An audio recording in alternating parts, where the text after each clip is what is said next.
for Ohio State. You've waited all day for this. Don't let that team stand in the way. He's going to take it to the house. 85 yards. Down the right side going Devin Smith. Got it at the 5 and into the end zone. Touchdown. The one show that's nothing but the Buckeyes. Oh, Brad Rucker for the touchdown. Kraft shoots it high on the right for 3. This is the Buckeye Show. Off and running here on a Tuesday. I'm Brandon Beam hanging out tonight with the Murph Dog. And, of course, our guy, Rhyme Time, behind the glass. Patrick, happy Tuesday to you. You getting into 5K today with the heat? No. I did no running today. Scared? Scared of the heat? I ran on Monday morning, like 10 a.m., thinking that would be good. No, nothing is good right now. No, you'd have to get up like 6 a.m. if you're going to run. Well, you're a big 6 a.m. guy. You're a big early morning guy. Yeah, only when you call me. That and to watch European soccer. That's true. Those are your only circumstances. I noticed you put the Rams-Vikings game on for me. I didn't do that on purpose, but I did. Let's pretend you did. I do like to put NFL Network on here just to see what's happening, to catch up from all the games that I missed last year and the last 10 years. But yeah, we've got a nice Rams-Vikings game on for you, which is good. Yeah, the Rams do win this game, I believe. Spoiler alert. I mean, they are up 31-20 with 4 minutes left to go in the third quarter. So I would hope that they were able to get this done. Pat, what's going on the Buckeye beat right now? What's the storyline of the day? Oh, man, I don't know. There's not a lot that goes on in late June. Yeah, pretty quiet. Yes, with the recruiting camps done, I guess official visit weekend. I'm sure you talked about some of that yesterday. We did. We had your guy Bill Kurlick on at 7:30. Nice. Yes, I actually caught the very end of that as I was driving to WWE Raw, where you also talked to Austin. We did talk to Austin at 6:30, and then Bill Kurlick at 7:30. But you and Austin are not recruiting guys. And my co-host last night, Tim May, he is also not a recruiting expert. So we figured with a lot coming off of the official visit weekend that we should probably have someone on the show to talk about the recruiting visits and how they went for Ohio State, and if there were impending commitments that were going to happen in the future. You can always go back on the show on any of your podcast platforms or on YouTube and watch that to see what Bill had to say about that kind of stuff. But yeah, we didn't, we figured we should have a recruiting expert on. That's kind of the talk of the town right now in Buckeye land because coaches are gone. Hopefully players are kind of getting away as well. Get a couple of weeks ready to rock before then we start the ascension, Pat, into fall camp, which I think everybody's excited for because then we're going to have some live bullets flying and some actual football to talk about. It's coming fast, and especially this year with the season starting at the very end of August. Like the Big Ten Media Days starts earlier than normal, and then fall camp actually goes into the end of July, the last day of July, which I don't remember ever happening. I'm sure it's happened at some point. So, yeah, it's going to be here before we know it. I was actually talking to a buddy the other day, and he's like, how are you enjoying your summer? And I was like, well, it's going to be over here pretty soon. Yes, it is. It is going to be quick, and I'm sure that the teachers kind of feel the same way about that, too. Like, oh, man, you get summers off? Like, that's great. I feel like by the time you get to 4th of July, it's like, okay, it's time to go. It's time. We're getting ready.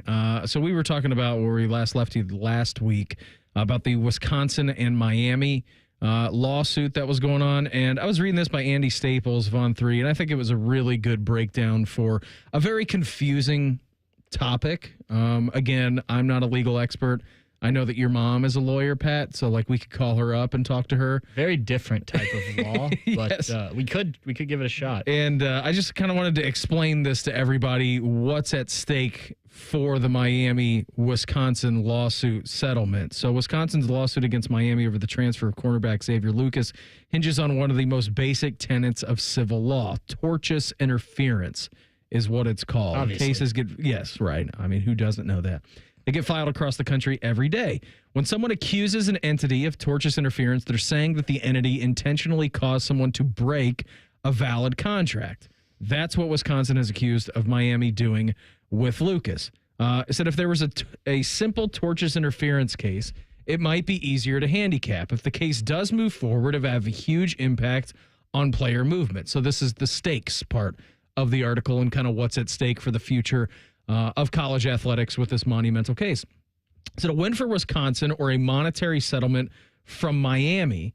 I lost my place right there. A win for Wisconsin or a monetary settlement from Miami would likely force schools to crack down on their own coaches to avoid tampering, less cost money their school's money. On the flip side, A win for Miami or a judge tossing the case would further embolden coaching staffs to try to pry players off of other schools' rosters, even if those players aren't considering the transfer portal. So, again, it's a very good article. I'm not going to get into the entire thing, but Andy did a nice job of kind of breaking it down in layman's terms and staying away from the legal jargon that is ultimately followed suit with really any law that you are reading about or any article that you're reading about with law. Like, there's a ton of legal jargon that's used. So I thought this was kind of a really good bookmark to use as kind of what is at stake between this kind of landmark lawsuit in college athletics. Absolutely. And Andy Staples does a good job with that in general.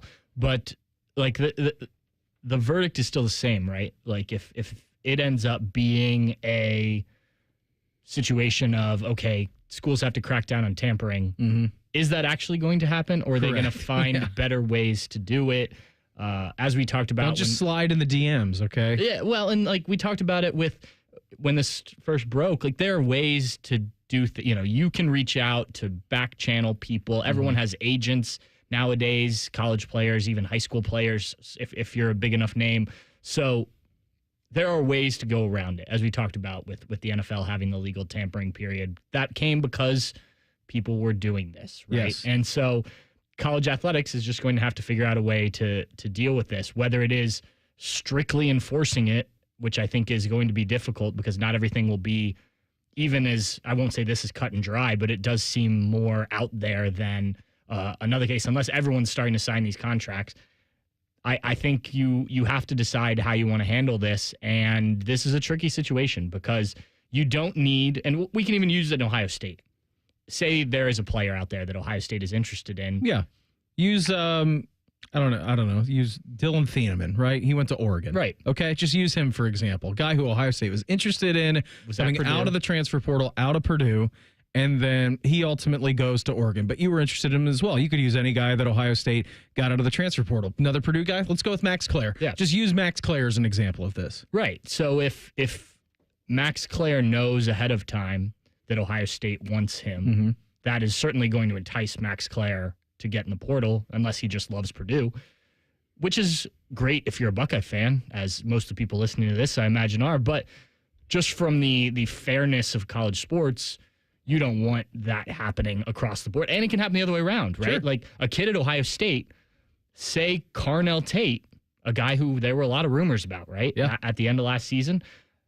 What if a school, and I'm sure schools reached out to him, we don't know how publicly. I don't think that's breaking news, but I'm pretty sure that there were those entities that were doing that. So do you, as a Buckeye fan, want to have to worry, okay, the number 2 receiver, the number 2 running back, say James Peoples, another guy who had a fine freshman year behind 2 really good running backs, but obviously the opportunity could be even bigger somewhere else where maybe they're not going to rotate backs like Carlos Loughlin wants to do. A school in Texas, perhaps. There are a few of those. That's where he's from. Yeah. So, I mean, it can work both ways. Ohio State could benefit if you can successfully tamper, but you could also have it go the other way, and that's why I think they need to figure out how this is all going to work. Yeah, and I also need to think that they need to figure out exactly what the punishment would be if they find Miami to be guilty in this case. So that's why it's fascinating. And again, it's a good breakdown from Andy Staples of On 3. We got a great show lined up for you here this evening. Adam Jardy, who is 1 week away from traveling to Europe to see his favorite band of all time, Oasis. He's going to join the program. Had some Buckeye basketball media availability yesterday, so we'll talk to Adam about that coming up here at 6:30. We will go on the trail. It was a great day for Buckeye commits. There was an On 3 camp that was going on, and there were a lot of Ohio State commits that were shining and walked away with MVPs. We'll go on the trail coming up around 6:45 a little bit. And yesterday's fan poll got me thinking about a not very fun topic. We'll do that in the 7 o'clock hour. And then Dom Tiberi had a chance to sit down with Urban Meyer over the weekend. You're going to hear that coming up here at 7:30. So power-packed program on this very nice warm Tuesday for you. But coming up next, most interesting position groups to watch for the Buckeyes in 2025. That's on the horizon coming up. It's the Buckeye Show on The Fan. Big voice guy here to remind you that you're listening to The Fan, Ohio sports destination. Okay, thanks. I have 3 more seconds. Bye-bye. No one knows better than a mom what's right for our kids. But with so many apps and devices, protecting them feels harder than ever. My name is Emily. My husband and I have 3 kids, and we live in Strongsville. Ohio needs to act and put parents back in charge by passing a common sense law to require app stores to get parental approval before children download apps. By requiring parental consent and age verification in the App Store, parents will have a simple, secure, and reliable way to choose what's best for their own kids. That's why Ohio's Fraternal Order of Police and the Ohio Suicide Prevention Foundation both support this common sense approach. With one clear place to approve the apps they use, Ohio can put parents back in charge. Tell your state legislators to pass the App Store Accountability Act now. Learn more at owlr.org. Paid for by Ohio Women Lead Right. There's one medical team in Central Ohio skilled enough to care for your favorite Ohio State team, and Buckeyes everywhere. The Ohio State University Wexner Medical Center is your choice for the most highly specialized orthopedic and sports medicine care. Our surgeons, physicians, and physical therapists have access to the most advanced treatments and innovative recovery approaches to get you back in your game. Because on or off the field, our team is your team. The choice for your orthopedic care is clear. Everybody knows that Roosters is a fun, casual joint with their award-winning waitstaff, great food, fun, and laughter. It's a quick stop on the way home to sit back and unwind. It's a front row seat to the big game. Roosters is where you, your family, and friends can order pizzas, sandwiches, salads, and more. And the home of award-winning wings that are fresh, never frozen, and so big you won't believe it. It's your family's other dinner table. Roosters, a fun, casual joint, and the official wing sponsor of Ohio State Athletics. AgPro has been family owned and operated for over 64 years. We take pride in developing long-lasting relationships and offering first-class customer service. Need a new tractor, parts for your used equipment, or reliable service? AgPro has you covered. AgPro is here to serve you and your operation as your hometown dealer. Visit us today at any of our AgPro locations or go online to agproco.com to get started with your AgPro experience. Come on over to Heartland and join our family. Now, community banking is the lifeblood of the American financial system, building strong, lasting relationships. We're just better able to help guide you down life's road. Flexibility is paramount to success. Community banking is alive and well in the Heartland. I'm Scott McComb. Come on over to Heartland, where banking really feels good. Where banking feels good. Member FDIC, Equal Housing Lender. Join Rothman and Ice every Thursday at 2:30 for Gold Jacket Thursday. Presented by the Pro Football Hall of Fame. A new Hall of Famer joins the show every week, but not OJ because he's dead and probably a murderer. The Fan. Go behind the scenes of one of the most recognizable landmarks in all of college athletics with a tour of Ohio Stadium, presented by Experience Columbus. A seasoned redcoat will be your guide as you make your way through walls of the stadium, into the press box, and onto the field. Upgrade to the VIP package and get special access to the band center and the Ohio State home locker room. From corporate outings and school groups to single-person tours and small families, Ohio Stadium tours offer a variety of options and pricing. For more information, visit ohiostatebuckeyes.com and book your tour. Ohio Stadium Tours, presented by Experience Columbus. What is dippable and dunkable? And now at Donato's, it's Donato's new chicken dippers. Flavorful boneless chicken breast tenders served up with 7 amazing dipping sauce options, including new garlic parmesan and sweet chili. For a limited time, try new chicken dippers for just $5 on the $5 Pizza Pals menu. More toppings, more flavor, more fun. Donato's. Gotta love more. Fan weather. From the Logan AC and Heat Services Weather Center. Blazing sunshine, warm and humid with a risk of a thunderstorm on this Tuesday. Temperatures in the mid-90s, heat index over 100. Overnight, we'll fall back down to the mid-70s, warm and humid and dry. Slightly better chance of a late-day shower or storm on Wednesday with heavy downpours, the main threat. High temperatures in the low to mid-90s. With your 10 weather impact forecast, I'm Chief Meteorologist Jerry Martz on The Fan. We're very close to Buckeye football. Very close. Uncomfortably close. You're listening to The Buckeye Show. Hey, you can join Rothman and Ice this Friday for a special live broadcast as we kick off the 2025 Beat the Heat fan drive. There happens to be one of these Bucs fans in the studio right now. The guys will be live from the Westerville Fire Station at 400 West Main Street and we're asking you to help a neighbor in need. Bring a new Box fan to donate, and as a thank you, the first 100 people who drop off a fan will receive a pair of tickets to the Cardale Jones charity softball game at Huntington Park on July 19th. Help Central Ohio stay cool this summer. It's the Beat the Heat fan drive in partnership with 10 TV, Life Care Alliance, and of course, your home for Ohio Sports Destination right here on the Fan. Pat, I know that you did an article about this. You actually ranked the position groups from 1 to 11, 1 to 10. Why am I blanking on how many position groups are in a football team? Regardless, you got a lot of flack on social media for your rankings. Yes, I did. I'd have to go back and pull it all up, but people didn't like where I put the running backs versus, if I remember, the safeties. Okay. I'm a big fan of this running back room. Are you? Yes. Okay. I think this running back room has the potential to be better than last year's. I think it should be as good.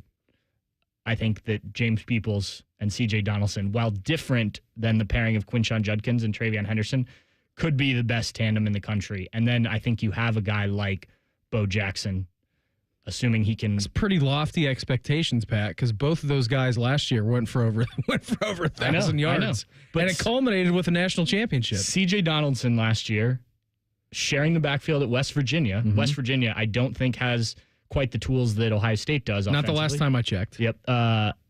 He had, I believe, like 700 plus yards. So you put him in a more talented Ohio State offense, I could see 1,000 yards. I think James Peoples is really good. If Bo Jackson can do all the things that you need to do to jump from high school to college, pass protection, holding on to the football, like biggest thing's holding on to the football. Does he work his way in? Sam Williams-Dixon is still, he did enter the transfer portal, but he's back, and that's a guy, dynamic athlete, good when he gets the ball in his hands. What could you use him for? Maybe in that sort of mini Curtis Samuel role. So I think, and that's not to say anything about Turbo Rogers and Isaiah West, both also freshmen. One was hurt during spring practice. One didn't arrive till the summer. So maybe not this year, but they provide a lot of depth there. So I'm really high in the running back room. I just, I'm going to find it interesting too, because this is, it's technically year 3 of Brian Hartline being an offensive coordinator here at Ohio State, but it is the first time that we've kind of seen the keys be thrown to him. And I was doing the show last night with Tim May, and we were just chatting about this, and one of his most interesting storylines for Ohio State is just the ascension of Ryan Day and how to become the coach that he wanted, he kind of had to give away the reins, right? And so you let Chip Kelly and Brian Hartline do their thing last year. You obviously let Jim Knowles do his thing with the defense outside of maybe a meeting or two after the Oregon game during the bye week.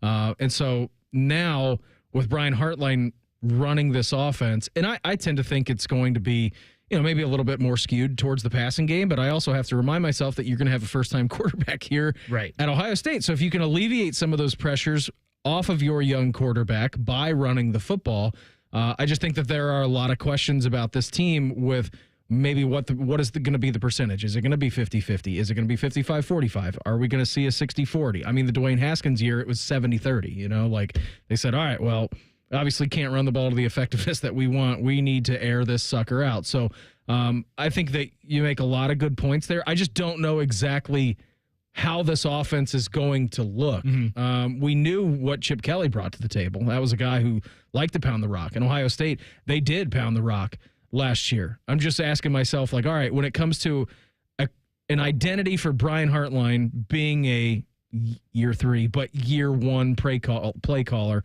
and kind of his evolution at the base of this offense, what is it going to look like? Right. Well, and I think you know Brian Hartline's background as a receiver and a receivers coach. You know Ryan Day's still involved. Billy Fessler will be involved. I mean, everyone will contribute. I think Brian Hartline, in talking to him this spring, made it clear that part of his background will not dictate how he calls the plays. He has learned from the guys that you mentioned, Chip Kelly, Ryan Day, Kevin Wilson, even, that you have to be able to do these different things, right? So I think it will probably be closer to 50-50. I think it could also change during the season, too. I think that's a good thing if it changes during the season. Lean on your strengths. Right. And I think this offensive line, not that this is not true for almost all offensive lines, but I think this is a group that really wants to run the ball and will thrive in that, assuming health and the guys that we think are playing. So, yeah, I think it will. I could see certainly early on as you work in a quarterback, especially week 1, Texas, you're going to have to throw the ball some. But I think you could see 50 times more Julian Sayin or Lincoln Keenholz. Look, that'd be nuts, especially if you win the game. But yeah, I do really like this running back room. I think it takes the pressure off the quarterback, as you mentioned. But I do think, look, you still are Ryan Day's Ohio State team. Yep.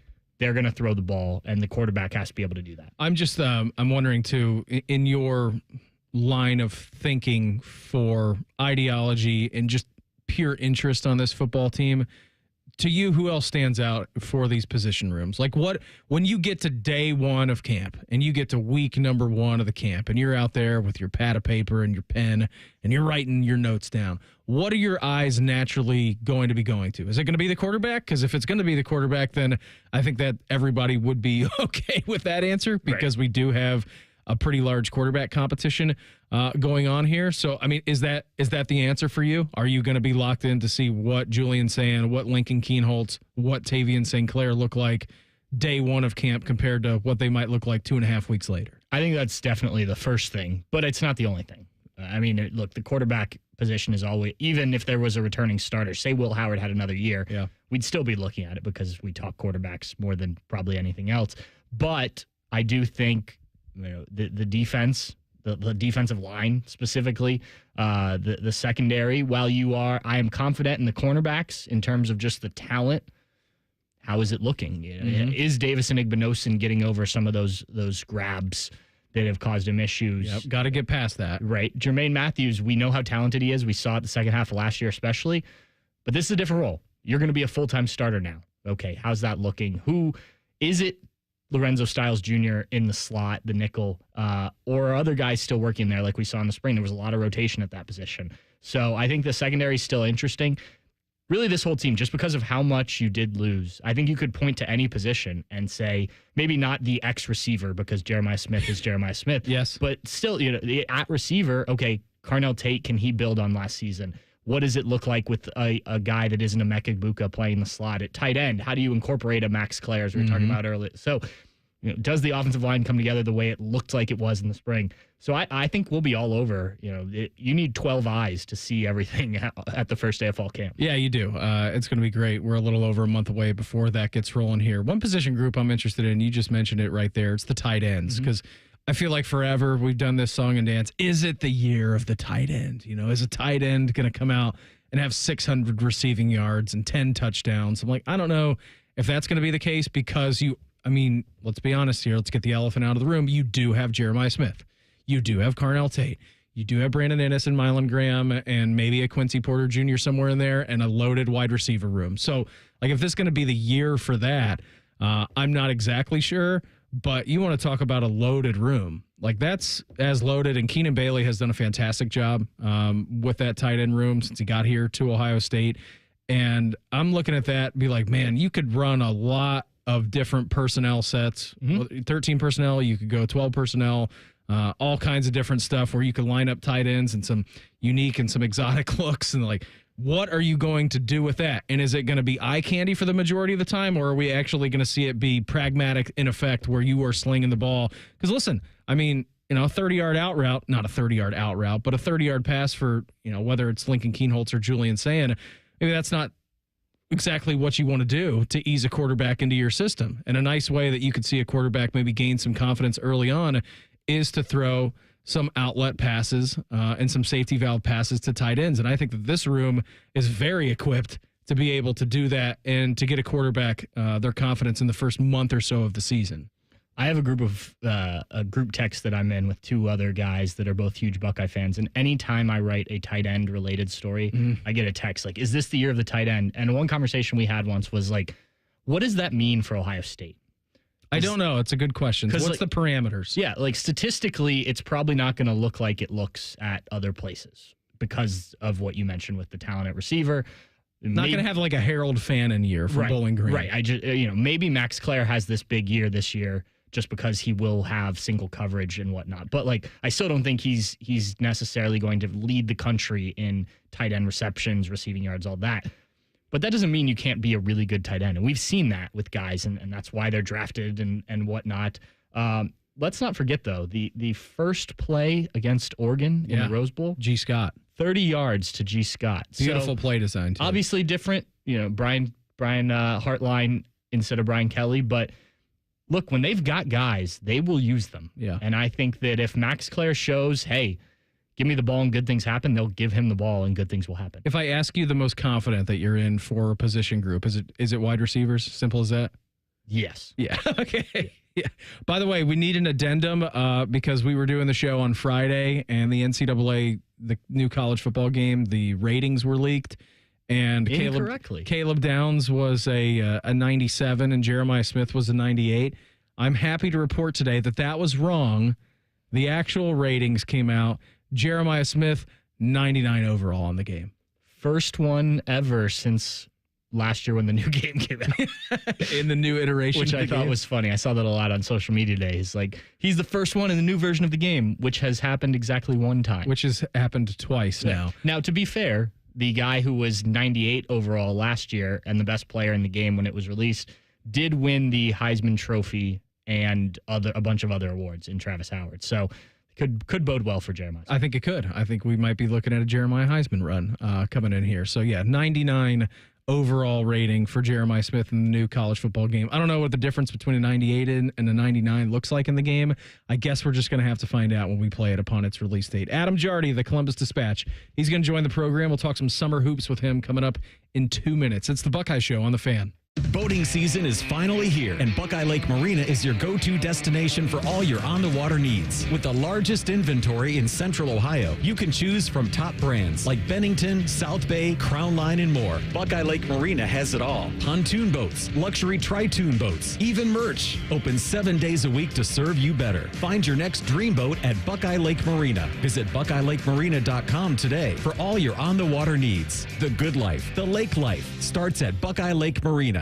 Guys, don't waste your time and money with low-quality online TRT that charges you over $100 just to start. Visit our TRT experts at Low T Center today for a free consultation and free test. Treatment is personalized to your body, and most major insurance is accepted. With the freedom to choose if you want in-center care or at-home treatment, you're in control of your health. Looking to lose weight? Get a free B12 shot when you start prescription treatment. Offer is limited, so book now at fixmylowt.com. fixmylowt.com.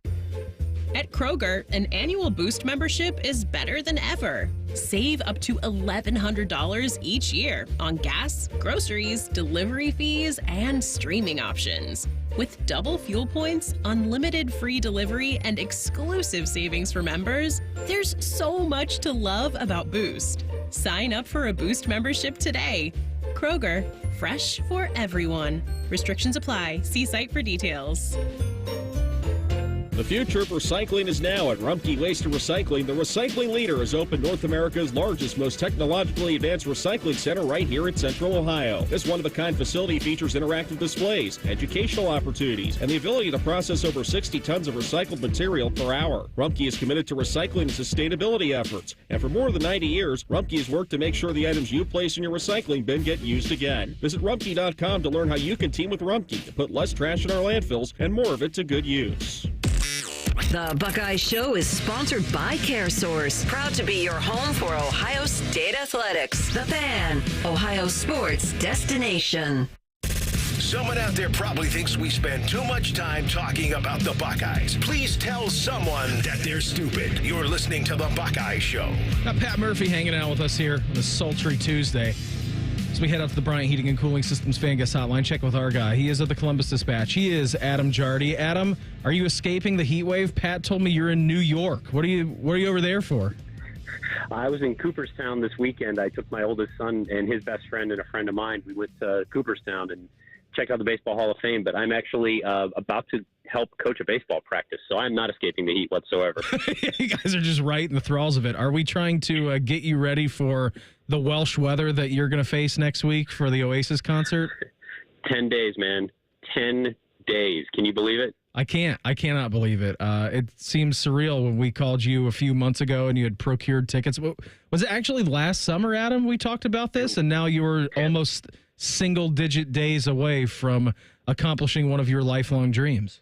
Yep, tail end of last summer was when this all got finalized, and I've been counting down the days. I can remember when we got to 200 and 150 and 100, and now in 10 days, Oasis will be reunited on stage, and I will be there losing my stinking mind.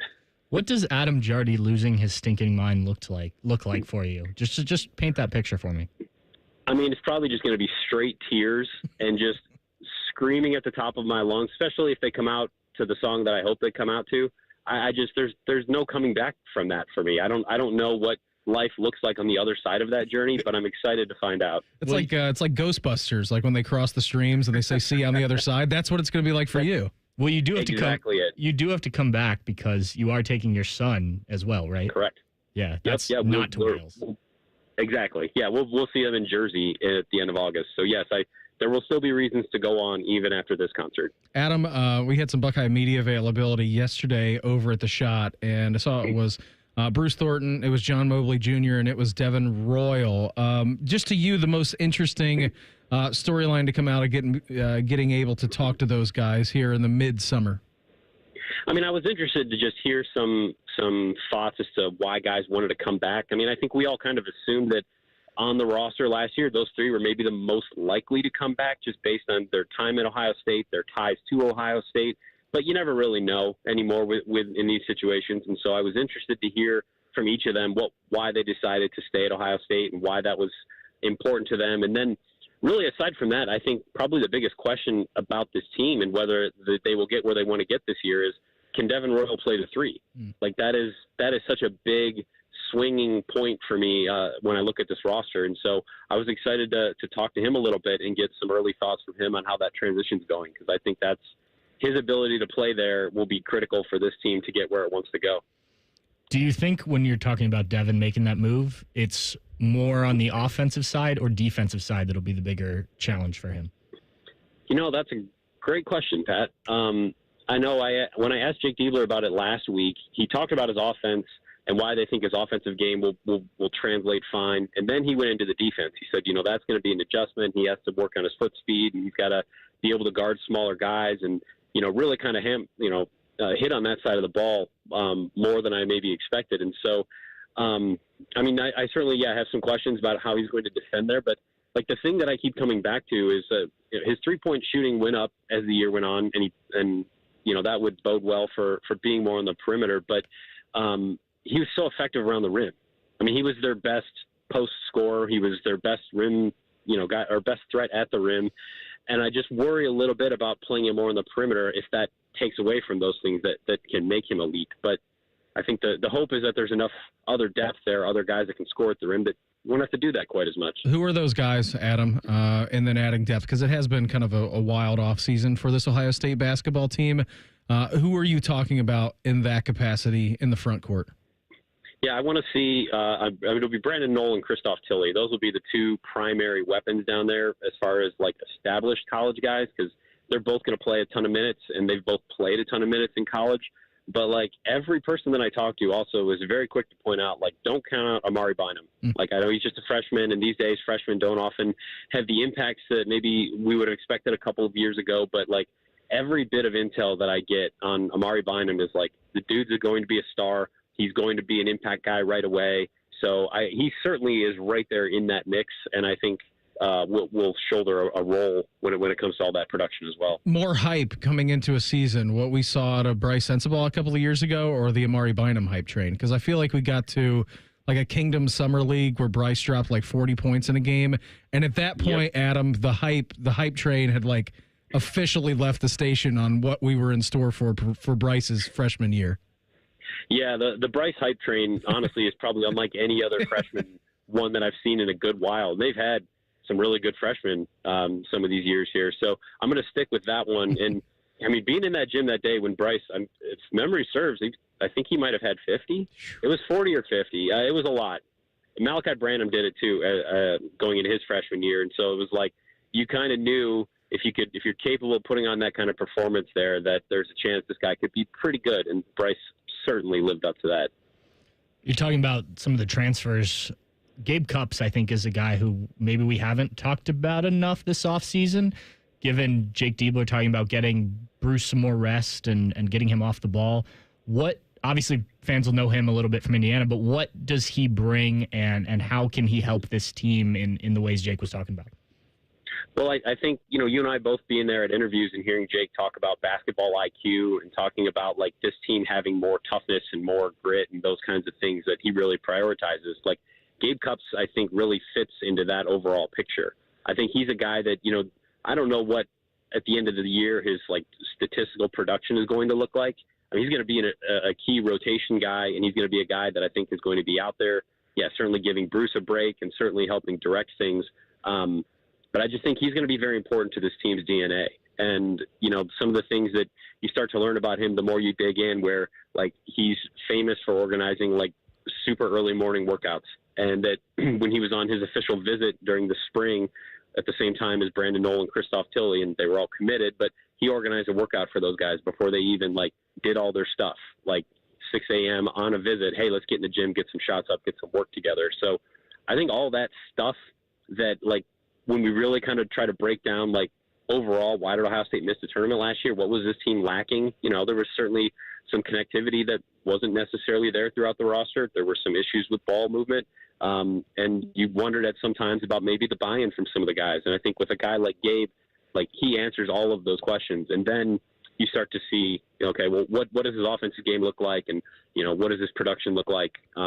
I think that still remains to be seen, but I think he's going to be really important. He is Adam Jardy, the Columbus Dispatch, with us here on the Bryant Heating and Cooling Systems fan guest hotline. Does it seem to you, Adam, just from like a 30,000-foot view, that the pendulum kind of swung a 180 as to how far this team was constructed last year at this point of the year to how it's being constructed and implemented this year? Did it seem like the pendulum just swung the other way?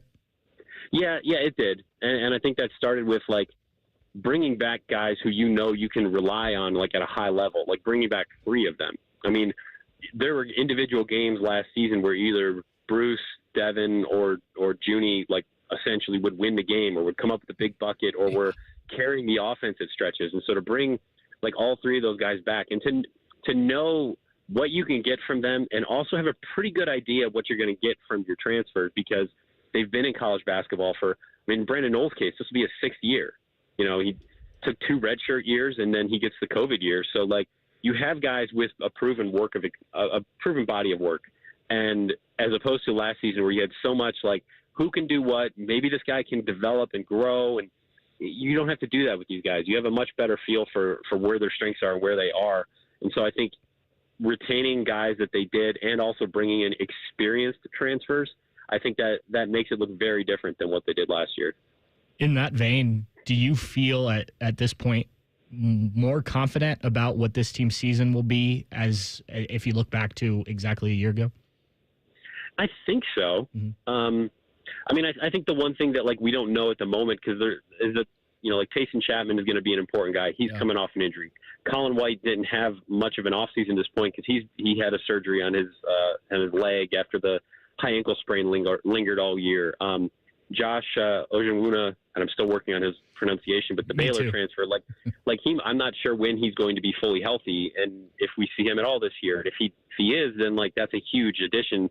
So I still think there's, like, a little bit of that kind of unknown. But I do think they seem to have more pieces that we know what they do, and they will have the opportunity to work with them this summer. Like, I know Jake said when we met with him last week, like, they've already played more 5-on-5 than they did all last summer.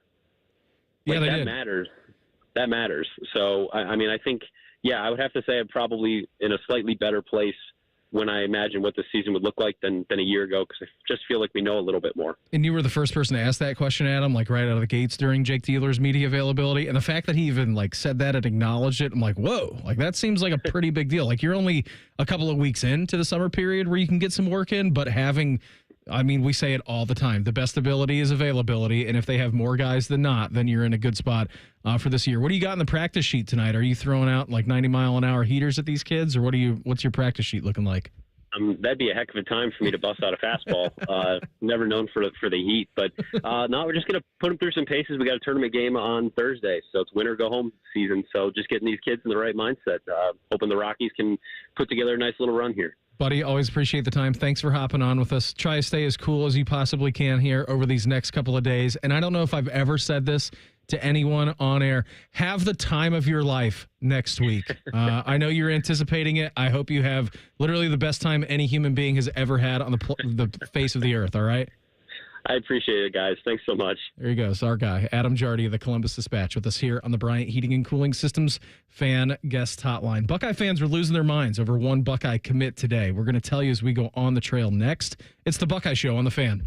Wake up with the Fan. Eat lunch with the Fan. Go to bed with the Fan. Dream about the Fan. Then change your sheets. Gross. Ew, you guys are gross, but stick around in case I don't find anyone else. The Fan. Common Man here. Let me tell you something. I'm on these Germain inter-office emails. At Germain Lexus, during the month of June, they've challenged themselves to sell more cars than they ever have in 1 month. What does that mean? Well, I'm stupid, but to me, that means they're willing to deal, baby. And the memorial cars are on the lot. The ones the golfers drive for the tournament are now available to you. I've been a Germain customer for years, even before I started doing the commercials. If you're in the market, please stop in. Germain Lexus, 2 locations to serve you, Dublin and Easton, GermainLexus.com.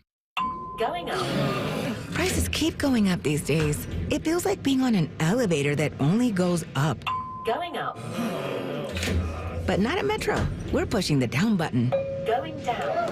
We've lowered prices. Get 1 line of 5G data for $40. Period. That's 20% lower. And you get a free Samsung 5G phone when you bring your number. Only at Metro. 5-year guarantee on eligible plans. Exclusions apply. See website for details. Not available at Metro with T-Mobile in the past 6 months. Tax applies. Hi, I'm Archie Griffin, 2-time Heisman Trophy winner. The right coverage can be a game changer, both on and off the field. That's why Encova Insurance is prepared for what's next and protects what matters most to you. With independent insurance agents in your neighborhood and innovative insurance products that can be tailored to fit your unique needs, Encova Insurance is an easy win for your peace of mind. For auto, home, and business insurance, you want Encova on your team. Visit Encova.com today to find an agent near you.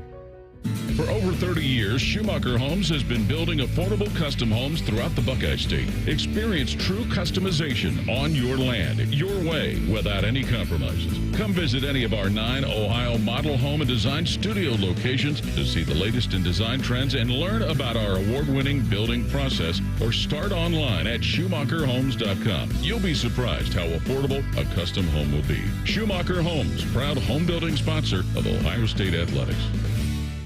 Hey, Ohio State fan, are you ready for game day? Get hyped and get your crew going with the Buckeye Meal at BK. For $20, you'll get 1 juicy flame grilled Whopper sandwich, 1 original chicken sandwich, 2 mouthwatering cheeseburgers, 3 crispy golden small fries, and 3 refreshing small drinks. Grab your $20 Buckeye Meal today and share the taste of victory. At BK, have it your way. You rule. Limited time only at participating Ohio area restaurants. Tax extra. BK is a proud sponsor of Ohio State Athletics. They're trained. They're prepared. Let's do it. They're Ohio's undefeated plumbing, drain, heating, and cooling team. And they're here to tackle your problems. For plumbing, drain, heating, and cooling, there's only one team. The Waterworks. Better care, better value, better results. Call the Waterworks at 614-232-2222 or visit them online at thewaterworks.com. A proud sponsor of Ohio State Athletics.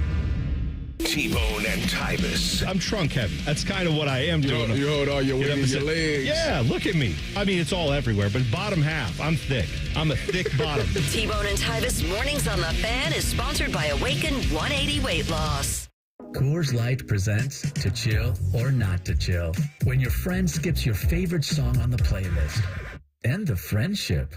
Or choose chill because that song lives rent-free in your head anyway. And you planned ahead by bringing Coors Light to the party.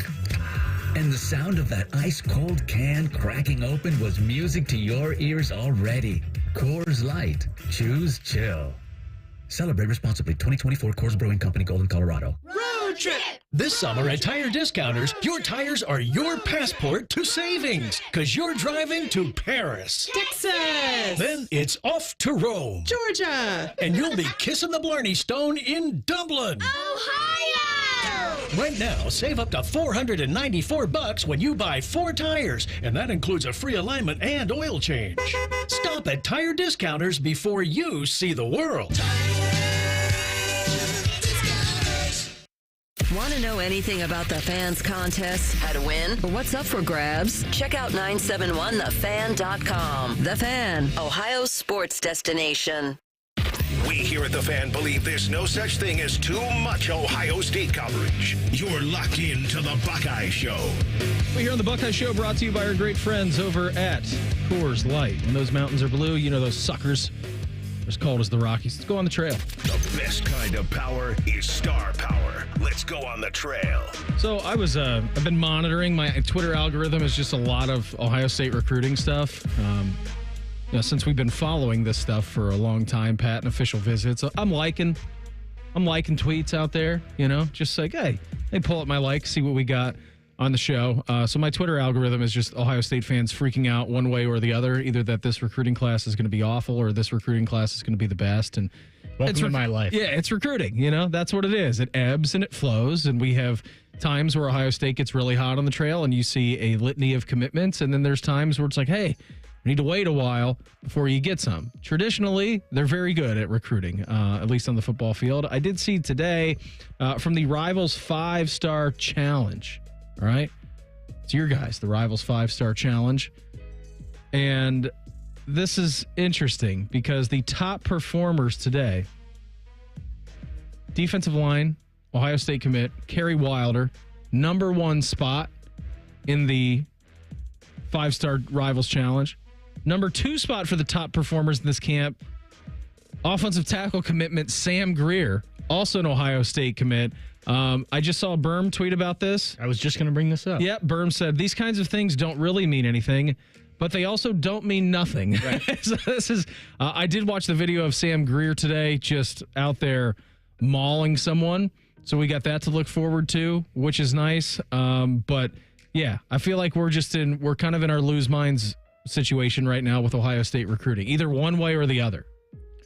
Well, first of all, thanks for Berm for really giving us quality information on how we should feel about that. Yeah. I like that he didn't waver at all, or waffle, as one might say. Hey, bringing it back again.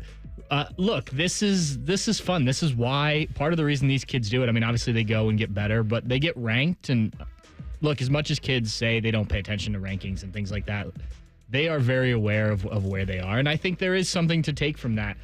With that said, Ohio State is much more concerned about their own evaluation of these players.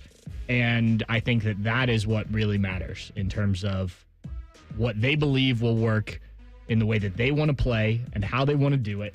And look, as you pointed out, Ohio State's been pretty good at identifying talent. And over the years, they've been pretty solid. Right. A lot of top 5 classes there. Now, there is an argument that, okay, well, Ohio State's been propped up by some high quarterback commits or wide receivers with what Brian Hartline's done. They're all on the team. Yes. I mean, they're all playing. Right. Well, I think it's good to see a guy on a defensive line and a guy on the offensive line both going to a camp and just showing out, right? Because those are positions that maybe, look, Ohio State just came off a national championship. Let's remember that. They've recruited really well, and they've developed really well. But those are 2 positions that maybe get criticized more in terms of the recruiting recently. So I think you got at least 2 good ones there. Obviously, you'd like to add more on the the defensive line, but this offensive line class is coming together really nicely, and Tyler Bowen's doing a great job. He is doing a nice job, and as much as we were talking to Adam Jardy in our last segment just about the kind of change that Jake Diebler is undergoing in his second year as Ohio State basketball coach and how the pendulum is kind of swinging back to maybe some more veterans in college basketball or guys who are going to be first in the gym type of characters and maybe not falling in love with the recruiting prowess and star power of some of these guys. I think this is also a very different pendulum swing what we saw from Justin Fry. Justin Fry wasn't necessarily all about recruiting. Now he would get guys on campus, and I'm in the belief that it just takes offensive linemen a little bit longer to develop in the college game. It takes a long time. You come in here and you're blocking whoever you are for your first couple of years of high school. You're usually bigger, stronger, faster than a lot of the players who you're playing against in high school. And then you get to college and it's like, wow, I have to guard Jack Sawyer and JT Tuimoloau. I would have to protect them. So it just takes a little bit longer, I think, to develop. And when players got here to Ohio State, they were developed really well under Justin Fry, and you saw that culminate with I'm not going to say makeshift offensive line, but it was different than their starting offensive line rotation at the beginning of the year. Tyler Bowen's recruiting strategy is much different than Justin Fry's. I mean, he is offering a lot of different players across the country, which is something that we haven't seen. So the pendulum has kind of swung on the offensive line, maybe not necessarily commitments, but recruiting strategy in this first year with Tyler Bowen. I think this is more towards what Ohio State fans want to see. Let's offer a lot of guys. Let's get out there, get after it. Will that result in more top guys coming into Ohio State? We're going to have to wait and see on that. The development, though, I think is key. Tyler Bowen needs to have that as well. Totally. And you're right. Like, offensive line is such a developmental position. I think it's just Michael Jordan in the last however many years to start as a true freshman at Ohio State. It just doesn't Paris happen. not start? Nope. Paris played in the playoff semifinal. I think he had to come in and play a big role because of injuries, but he started his sophomore year. So that goes to show you he was a 5-star kid, one of the top rated Can't miss him, player in the right? country. Yeah. And I think if you look across the country at programs like Ohio State, you don't often see on the offensive line guys starting early on because of that. So I don't think it's necessarily an Ohio State recruiting. There are examples, obviously, of guys who do, and those guys usually go on to have really good careers. But I think that the development part is going to be just as crucial as we get into the season and over these next couple of years as Tyler Bowen's ability to get highly rated guys to commit to Ohio State. I was reading an article on Bucknuts today, Pat. Said when Brady Edmonds started playing quarterback in 6th grade, he had a list of goals he wanted to reach. Besides aiming to be Gatorade Player of the Year and a high school All-American, Edmonds knew where he wanted to play college football. This you can read on Bucknuts via sounds familiar. Via Patrick Murphy. Put this out a couple of hours ago. Said, I've always wanted to play at Ohio State since I was a little kid. I've always felt like I always have been a Buckeye. And now it's official. Now, Brady Edmonds did commit. You had a chance to talk about him, talk with him when you were getting this article together, Pat, and you were kind of piecing it together and asking him what stood out about Ohio State. What rung true to you about Brady in this one of the more recent commitments in this Ohio State class? Well, for one, this article goes on to talk about his and we touched on this, I think, a couple weeks ago, his donations to gifts, I guess I should say, to the Nationwide Children's Hospital here in Columbus. Mm-hmm. And he talks about how he wanted to plant his roots early on. He still has 2 more years of high school to go. Yeah, 2027 commit. Yes, too. but this is a kid who already loves the Buckeyes. We talked about it. I think it was when I was in with Tim May. His grandfather's from Cuyahoga Falls. I think he went to Akron. His dad grew up a Buckeye fan because of that. Now his brother, and his sister, all Buckeye fans, even though his sister goes to Ole Miss. But could be a college football playoff matchup. Yeah, potentially. But the love for Ohio State is unquestioned, and I think that is part of the reason why he, as a high school kid who does get some NIL money, wanted to do this. He could have done something back in California where he's from, right? And that would have been just as cool of a story. But he wanted to start, he talked with Ryan Day. Ryan Day and Nina Day obviously have their foundation that is also part of Nationwide Children's. So a really cool thing that he did. And I'm excited to see, like, as he progresses through the rest of his high school career and then finally gets on campus, just having a guy come from that far away who is that big of a Buckeye fan is not something you see every day. Usually it's kid that grew up in Central Ohio or across the state, but he's a guy who, or even regionally somewhere, in Pennsylvania, Indiana, Michigan, Ohio. Name your Midwest state, right? Yeah, he's a guy who knows the Buckeye history, things like that, and just really wants to come in, be a part of this program, be a part of the city, and then obviously have success. I was reading this as well today on the Tales of Ohio State Recruiting, and Bill Kurlick broke some news about the Luke Fahey recruitment and how he moved his date up, even though he said, I'm going to take a few weeks to think about it.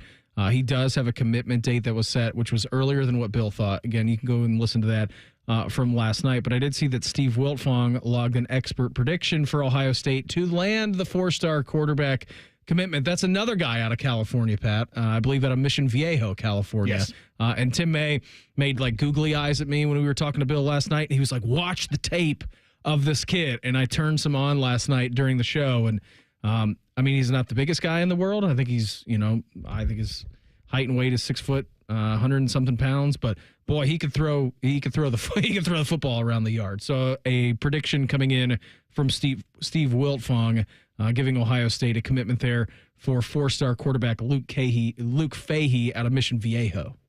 Well, and if you're Ohio State right now, you don't have a 2026 quarterback. Yep.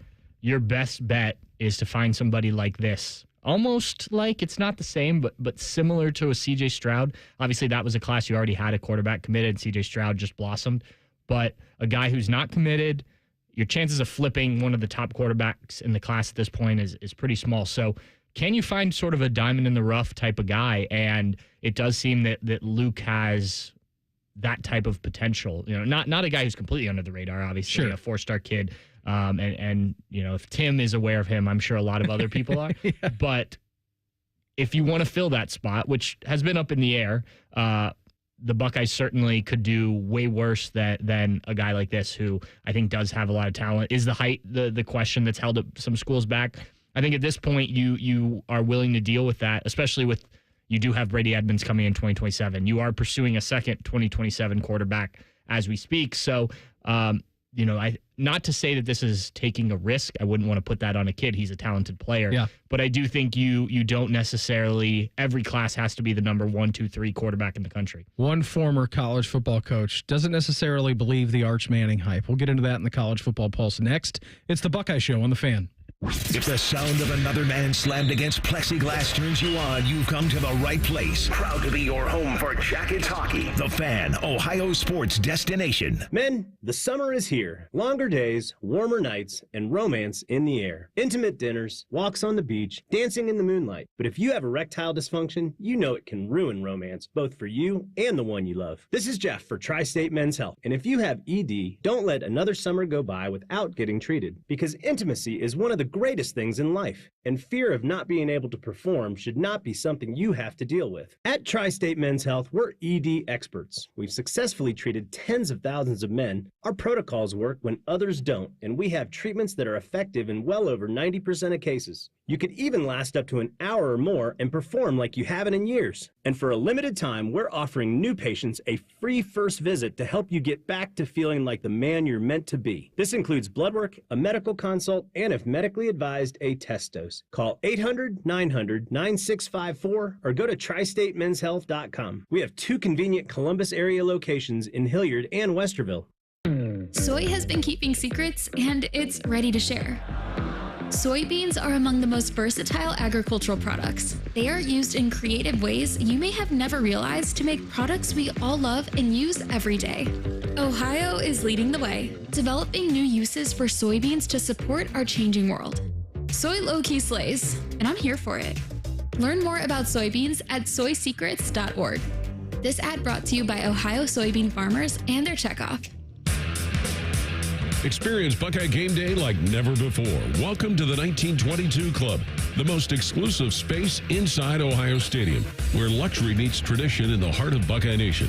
Enjoy upscale food and beverages and a game day atmosphere like no other. Create lasting memories with friends and mingling with other Buckeye fans, and celebrate every OHIO in ultimate comfort. Become a member of the 1922 Club today. Memberships are limited. Visit OhioStateBuckeyes.com. Hello, I'm Ross Bjork, Senior Vice President and Eugene Smith, Wolf Foundation Endowed Athletics Director at The Ohio State University.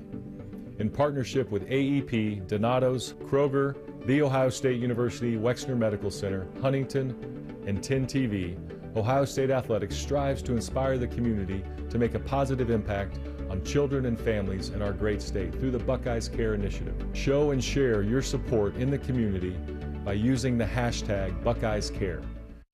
It's Kubota Orange Days. From America's #1 selling compact tractor to zero-turn mowers and versatile RTVs, get your perfect match delivered to your door. Now through June 30th, get 0 down, 0% APR for 84 months or up to $3,500 off BX23S tractors. See the details at KubotaOrangeDays.com. Visit BuckeyeKubotaDealers.com to find a dealer near you.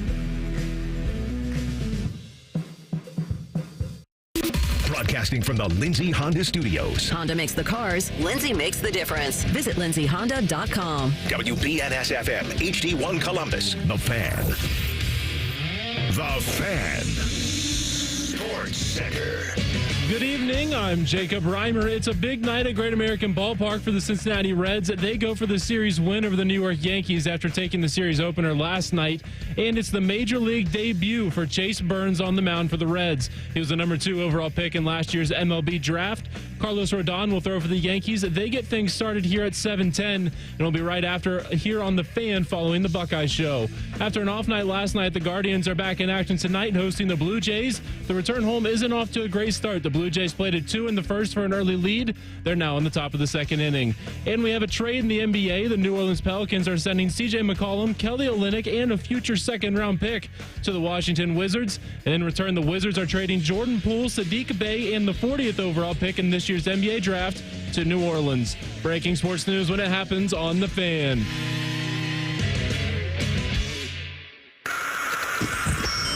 It's time for the College Football Pulse on the Buckeye Show. Sponsored by Awaken 180 Weight Loss. Hour 2 for us here on a Tuesday. Patrick Murphy hanging out. A Biddle tomorrow, and then you again on Thursday. It's the Bucknut Show is what it's going to be. All right. How are you? Are you excited for Chase Burns to throw a no-hitter in his Major League debut tonight? Yes. As a Cardinals fan, should I say no to that? Yeah, I think you should. Okay. I think you should. That's what we got to look forward to. Reds against the Yankees. Just smoked the Yankees. Summer of Ellie, baby. It's the Summer of Ellie de la Cruz. So we'll get to that coming up here. Top of the 8 o'clock hour. Get you down to Cincinnati. But we will keep you updated with everything that is going on in Rhyme Time, updating you too. Guards trailing the Blue Jays. Top of the second, 2-0 up there in Cleveland, which I'm sure is about just as warm here in Central Ohio, but at least you got the lake breeze rolling around here. Do you guys have the Guardians game on in there? I do have the Guardians game on. Do you see the Uncrustables ad on the pitcher's mound? I haven't seen it yet because we're in a close zoom of the batter's box. It's a bad time to ask that. I see a Cleveland Clinic ad. I see Progressive. I see the Uncrustables. I was just saying it. Now I need an Uncrustable. Yeah, it's working. It worked. It worked. Good job. There was a Dairy Queen Blizzard ad earlier that really got me thinking about post-dinner dessert. Go visit Mike Todd, one of his Dairy Queens all around Central Ohio. Rhyme Time, what do you got for us tonight, buddy? So CBS Sports put out a top 5 ranking of college football's top dynamic duos. Ooh. At number 1, the duo running backs over in Happy Valley with Nicholas Singleton and Katron Allen at Penn State. Texas at number 2, and they go on the defensive side of the ball with linebacker Anthony Hill and edge rusher Colin Simons. A couple Ohio State guys here at 3 with 1 Jeremiah Smith and 1 Carnell Tate. Defensive end TJ Parker and defensive tackle Peter Woods at Clemson coming at 4, and Arizona State's Sam Levitt with his wide receiver Jordan Tyson round out the 5. What's your thought on the ranking? Because if we're doing just straight positions, then I feel like that's cheating to have Arizona State in there, to have Sam Levitt and then Jordan Tyson, because I know that it's a symbiotic relationship between quarterback and wide receiver. Of course it is.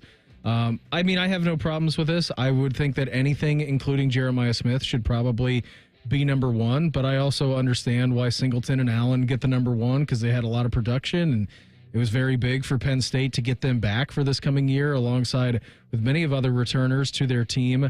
I don't know about you, Pat. I was all in on the Colin Simmons hype train last year, and Colin Simmons coming into year 2 in Texas I think is also going to be very good, so I can understand that with Texas, but again, it goes back to how everything is being put out into the open.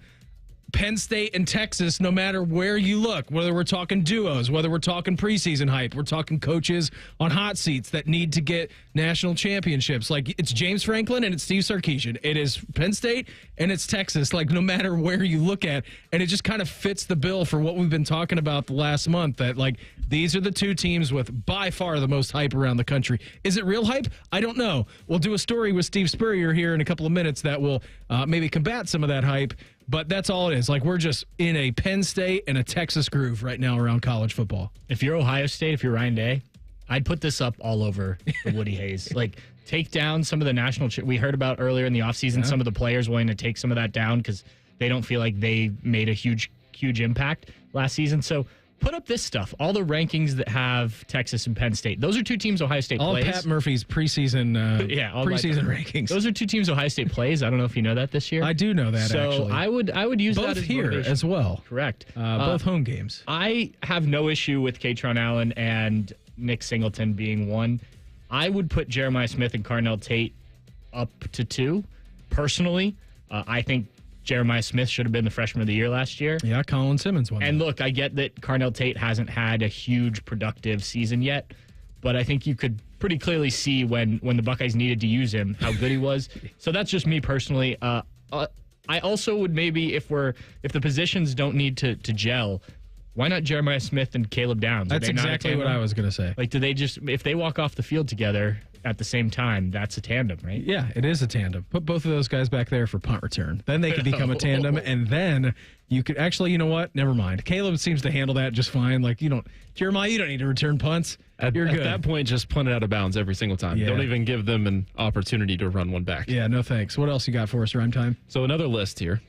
This time, 10 sleeper candidates to win the Heisman. I am just going to go with the top 5, though. These are 50-1 odds or longer is what this would be.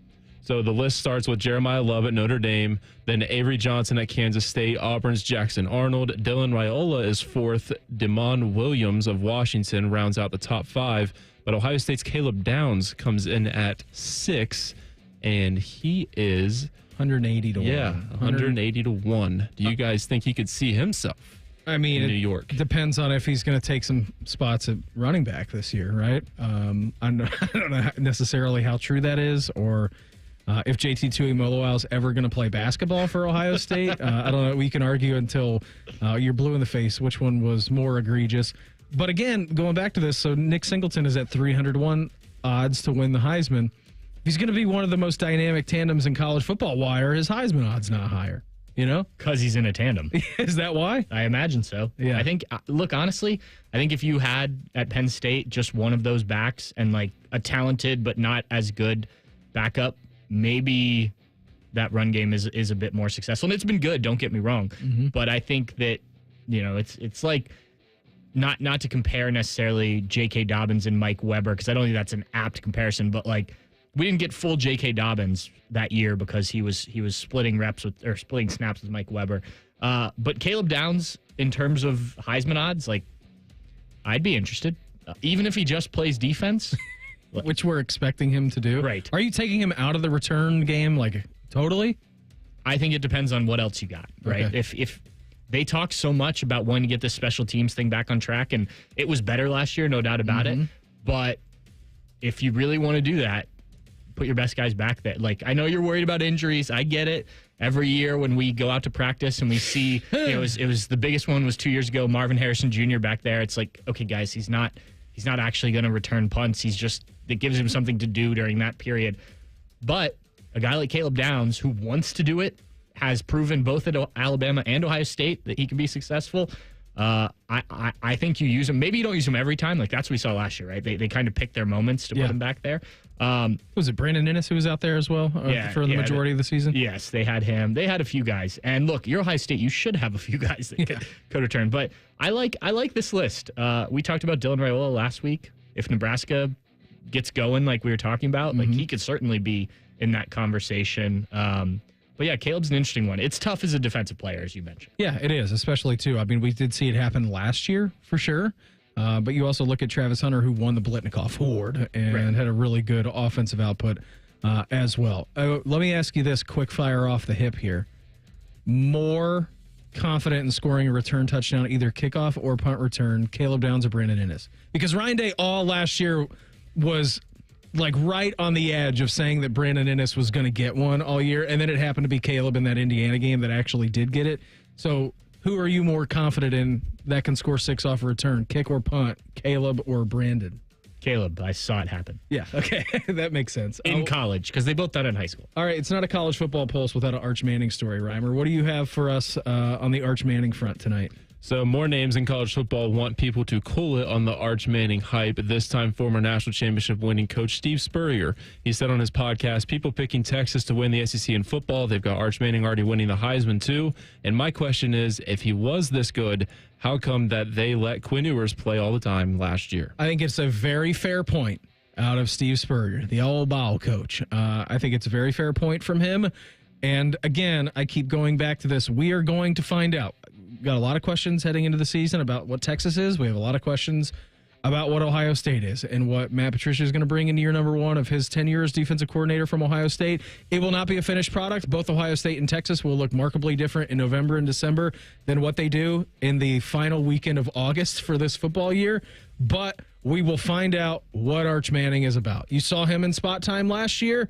He got one play against Texas or one play against Ohio State, and Lathan Ransom about ripped his head off. All right. He's hoping it's going to be better than that, but I think that's okay. It's a fair question to ask. It's also fair, given his last name, to say, oh, he's just next in line to be great. Given with what his uncles did in college football and the pros, I think that's fair. Is it the name or is it the talent? I think it's a little bit of both, but I think it's a very fair point out of Steve Spurrier to question some of this hype that he's got surrounding him. Arch Manning started 2 games last season, I believe. And they were good. Louisiana Monroe, which is not a SEC team, but he did start against Mississippi State, which I forgot about, and was actually really good. Completed 83% of his passes, 325 yards, 2 touchdowns. Look, I think this kid's going to be good. How good, I think, is the question, and I think the hype train is excessive at this point without seeing too much. If I were Steve Sarkisian and the coaching staff at Texas, I would be the ones coming out and saying, let's pump the brakes, because why would you want this much hype on it? You just had Everything's that, bigger right? in Texas. I guess. You just had that with Quinn Ewers, though, and it was he put together a solid college quarterback career, but it never reached the heights that everyone expected. Now this is probably even further up the expectation list, and I think it's going to be even if he has a really good college career the rest of the way, I don't know how he lives up to the 1 hype. year that everybody's expecting him to be the number 1 overall draft pick next year. And that's another thing. If you are Arch Manning, unless you just have a Dwayne Haskins-like season the 1 year he started for Ohio State, I'd come back for a second. You've seen a lot of guys that when they go after starting 1 year, it just doesn't work out. I would certainly consider that. Well, especially in the NIL world too, because I would imagine that if he does have a good year, but not the year that like the people who think that he's going to win the Heisman has and like number 1 draft, then he will have a lot of money to come back to on the table at Texas. That's for sure. Yesterday's fan poll got me thinking about not a very fun topic, but we'll get into that coming up next. It's the Buckeye Show on The Fan. Big voice guy here to remind you that you're listening to The Fan, Ohio sports destination. Okay, thanks. I have 3 more seconds. Bye-bye. Let's be honest, we could all use a little vacation from the ordinary. But with Tim Hortons' new refreshers, you don't need to pack your bags. Just sip, relax, and enjoy your refreshing 16-ounce vacation. With tropical mango packed with real pineapple and mango pieces. And strawberry watermelon kiwi featuring real pieces of strawberry and kiwi. Also, try it with lemonade or coconut milk. A choose-your-own taste bud adventure. Head to Tim's for the new refreshers. Your 16-ounce vacation awaits. Only at your neighborhood Tim Hortons. At participating U.S. restaurants. Career changers, including veterans and active duty service members. Your transition starts here. Go from GI to IT in a matter of months. Become a certified cyber warrior with training at My Computer Career. Cybersecurity specialists are in high demand, offering IT pros great opportunities and a rewarding lifestyle while protecting our people, liberty, and treasured institutions from cyber threats. Deploy your career in IT today. Learn more at mycomputercareer.edu/CWP. SkillBridge and other VA benefits are available to those who qualify. Health insurance companies are expected to carry health benefits, but CareSource does so much more. We look beyond doctors' offices and hospitals to see the challenges that face our members. Then we help them achieve not just better health, but better lives. Along with great benefits, we also help our members find stable jobs, housing, childcare, and rides so they can find greater independence. At CareSource, we're removing barriers, we're improving lives, we're reimagining healthcare. Things are popping at Al's Delicious Popcorn. With over 80 flavors to choose from, we have something for everyone. From classics like caramel cashew, white cheddar, and our famous vanilla butternut to new flavors like chicken and waffles and spicy barbecue. They are all made fresh and they are all delicious. Visit us online at alspopcorn.com or come see us and experience the best service in town at 1500 Bethel Road in Columbus. Al's Delicious Popcorn. Attention Columbus. Town Properties just clinched the title of the largest residential property manager in Columbus, thanks to the Columbus Business Journal. With pride, we oversee 25,000 plus households in the Columbus metro area, ensuring fantastic places to call home. Whether you're on the hunt for an exceptional living space, a top-notch association management company, or a property manager for your multifamily portfolio, visit our website at town.properties.com and let us elevate your living experience. Town Properties, always managing great places to live. When it comes to your cancer diagnosis, the choice for your care is clear. And when you choose the James at Ohio State, you're opting for care from a highly specialized team dedicated to treating one type of cancer, yours. Where more than 1,700 scientists are working on new treatments and new hope for every form of cancer. You're making the choice to have the most advanced treatments, many of which were developed right here. For your cancer care, the choice is clear. The James at Ohio State. They were national champs on the football field, but how far can they hit a softball? Find out at the Monogram Homes Cardale Jones Charity Softball Game. Presented by the Ohio State University Army ROTC. Saturday, July 19th at Huntington Park. Bring the whole family and watch Team Cardale battle Team Braxton Miller. Don't miss the Home Run Derby and see stars like Ted Ginn Jr. and Maurice Claret. Get your tickets at 971thefan.com. Do it now. It's game day at Raising Cane's. If you want to order like a Buckeye, it's the action off the field you need to focus on. The only play you're running is chicken. So what combo are you picking? Make it a perfect season. We've got tailgates of hand-battered, cooked-to-order chicken fingers and cane sauce. And jugs of freshly made tea and lemonade. All available to order online or on our app. This season is about to be unbeatable. Raising Cane's Chicken Fingers. One love. Proud sponsor of Ohio State Athletics. Go behind the scenes of one of the most recognizable landmarks in all of college athletics with a tour of Ohio Stadium presented by Experience Columbus. A seasoned redcoat will be your guide as you make your way through walls of the stadium, into the press box, and onto the field. Upgrade to the VIP package and get special access to the band center and the Ohio State home locker room. From corporate outings and school groups to single-person tours and small families, Ohio Stadium Tours offer a variety of options and pricing. For more information, visit ohiostatebuckeyes.com and book your tour. Ohio Stadium Tours, presented by Experience Columbus. Fan weather. From the Logan AC and Heat Services Weather Center. Plenty of sunshine and humidity and heat on this Tuesday. Temperatures in the mid-90s and the risk of a thunderstorm late in the day. Overnight will fall back down to the mid-70s, and after a warm start on Wednesday, partly sunny skies, warm and humid again with a slightly better chance of a scattered shower or storm by Wednesday evening. With your 10 weather impact forecast, I'm Chief Meteorologist Jerry Martz on The Fan. All Buckeyes, all the time. You are listening to The Buckeye Show. Hey, we got the NHL draft coming up here this weekend. You can join us Friday night for the Blue Jackets draft special right here on The Fan. Bobby Mack, Dylan Tyre, they're going to be live at Nationwide Arena as the Jackets look to add some exciting new talent to the lineup. It all starts Friday at 6, the Blue Jackets draft special, sponsored by Ohio Health, only right here on The Fan. A little update from the Reds down in Cincinnati. We'll get to that coming up top of the 8 o'clock hour. Chase Burns making his Major League Baseball debut. 14 pitches in the first inning, Patrick. Struck out the side for the Yankees. That was as good as you could find a Major League Baseball debut, and a highly touted prospect debut to come as well. That was pretty impressive from that young man. I did not play a ton of baseball. I've watched a good amount of baseball, but that sounds good. That sounds like what you want to do. Yeah, that was pretty good. And he gassed out Aaron Judge on 4 pitches. Yeah. So that was, and he's good. He's a name I know. Yeah, no, he's a pretty good guy. A couple of time MVP, shattered the AL home run record. Not bad.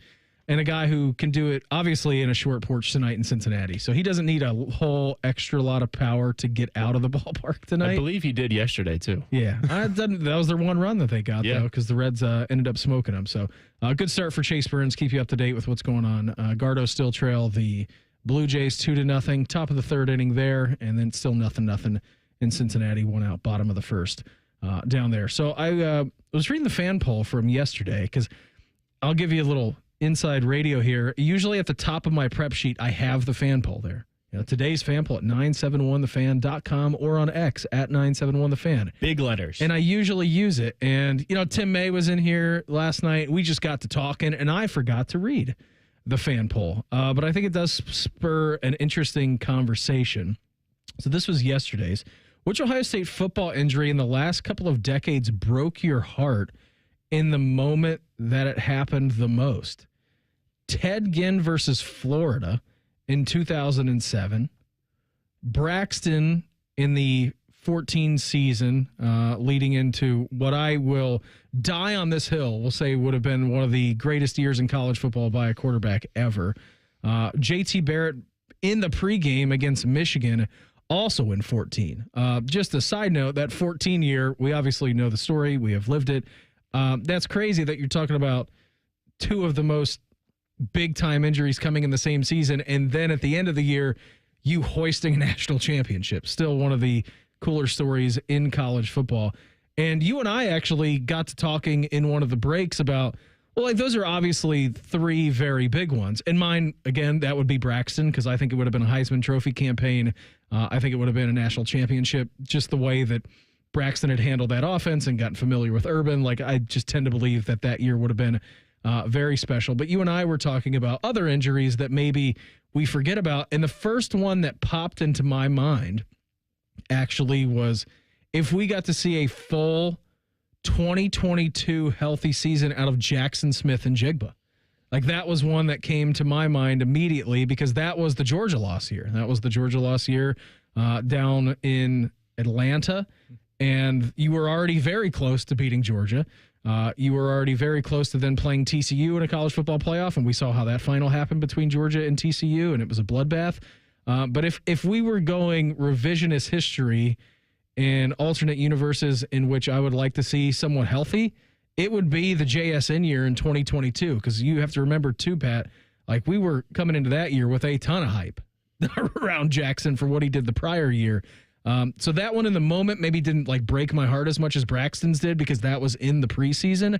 But was that against Notre Dame? Yes. Yeah, it was against Notre Dame, one of the first games of the year. And then we never really saw him at what we expected him to be. Again, I think he tried to give it a go a little bit later in the year and then ultimately just shut it down. But yeah, the JSN 2022 season was one that popped into my head. Yeah, 95 catches, 1,606 yards, and 9 touchdowns in 2021. I remember just the talk around the Woody Hayes going into that year of the ways that they were going to use him. Obviously you had Marvin Harrison coming through, Emeka Egbuka as well. Man, that could have been scary. CJ Stroud was a guy, he's pretty good at football, right? He was throwing the ball to those guys. So, coming off of that Rose Bowl where Jackson with Chris Olave and Garrett Wilson sitting out. Would have been year 2 CJ, too. Yes. A more experienced CJ. Right. So I think you would have been looking at a crazy season. Obviously, more focus would have been on Jackson. Maybe that, helps because Marv. we found out that Marv was an alien that year. Right. Maybe that helps him even further and Emeka as well. But, certainly one of the what-ifs. You also brought up Nick Bosa getting hurt his junior year. Yeah, the Nick Bosa injury, because if you go back and look at that, him and Chase Young together on the team together, and Chase obviously the year after in his final year at Ohio State putting together one of the most incredible college football seasons that you will see a player put together. I go back and look revisionist history, if Nick Bosa doesn't get hurt, because then he sits out the whole year getting prepared for the draft, and that's obviously his right to do. And you go look at his career earnings and his stats in the NFL, it turns out that was the right idea, and it was a good decision at the time for Nick Bosa to do that. I was just trying to think of more recent guys, and those were the two that popped into my head. If you could see a fully healthy Nick Bosa for one last hurrah at Ohio State, what would that have looked like? And it doesn't, I think, take much convincing to say, boy, that would have been really fun to watch him. Nick Bosa in 3 games had 4 sacks. Mm-hmm. If I remember correctly, that was the lead on the team for half the season. I think you're correct. He finished 3rd in sacks. Now, Chase had 10.5. Draymond Jones had 8.5. Just imagine what, look at what Nick Bosa was even as a rookie, defensive rookie of the year in the NFL. Just imagine that, taking the pressure off Chase. Okay, now Chase is freed up to rush the passer more. Draymond was obviously very good. That was 2018? Yeah, it sounds right. So I don't know. That could have made things more interesting. That was the Dwayne year, right? Yeah. Yes. So your defense is probably a little bit better, I would say, if you have Nick Bosa out there. I believe that injury happened against TCU, the Ryan Day debut head coaching game, where he was steering. Well, the not ship. debut, but he was nationally. steering the ship for Urban, right? It was in Jerry's world too. Yes, yeah, it was. Ban those games. Ban those regular season games that are played at neutral site venues. It is always crazy to think of especially when you're talking injuries, but even like, okay, you bring up that 2022 Georgia game. Like if they get a little bit closer and the field goal's made or however it happens in Ohio State, the what if of that situation. Obviously, going back to the fan poll, the Ted Ginn, who knows how that game plays out. Obviously, scored a touchdown on the opening kickoff. Yeah, it was 41-14. So, I mean, I don't know how big of an impact that made. He got hurt in the celebration too, which makes it in the moment that feels really bad. But also in the moment, you felt awesome because you were up in a game in which you felt like this was it. This was going to be the title parade for you. I remember watching that game at a friend's house, and there were a bunch of people, and everyone's all juiced up. It happens, and like as soon as people realize he's hurt, everyone starts to sit down. And like by halftime, half the people had left. This is bad. This is going to be bad. We'll go to the YouTube chat. Stan, thanks for chiming in. Said other Keith Byers. Yep, I get that. Tommy said, I think Braxton in the moment, just of how crushing it was. Yes. I mean, you were loading up for a Heisman campaign, national championship, and then it was just, boy, you were going from loading up to a national championship season to then a couple of weeks later getting smoked at home by a bare front against Virginia Tech. And it was like, who is this JT Barrett? Like, yeah, he was Wichita young. Falls, Texas. Right. I mean, it was like, how is this gonna work? And obviously they get better and better throughout the year. Yeah, but then you fast forward to the Michigan game when JT gets hurt. It's like, what do we know about Cardale? Yeah. Well, at that point in time, what did we know about Cardale? We didn't come here to play school. Like, that's all we knew about. And then that guy leads you to a national championship. I will say the one, it didn't have the impact of these at all, but the one that stands out to me from a coverage standpoint was when Noah Brown broke his leg in fall camp. I think it was fall camp. We were there waiting on the indoor field for interviews, and like the players start to walk in very slowly. Like there's no energy, and they were already like 35, 40 minutes late, which is weird. I mean, we wait sometimes, but not usually that long. And then we were told, okay, there's going to be no interviews today. And there was no explanation given at the time. Obviously, they wanted to make sure Noah Brown's family knew that he'd gotten hurt. And this was, I believe, the year before he goes out and makes the ridiculous catch against Oklahoma. Yeah. But that one will always stand out to me as just like a very weird situation on the beat.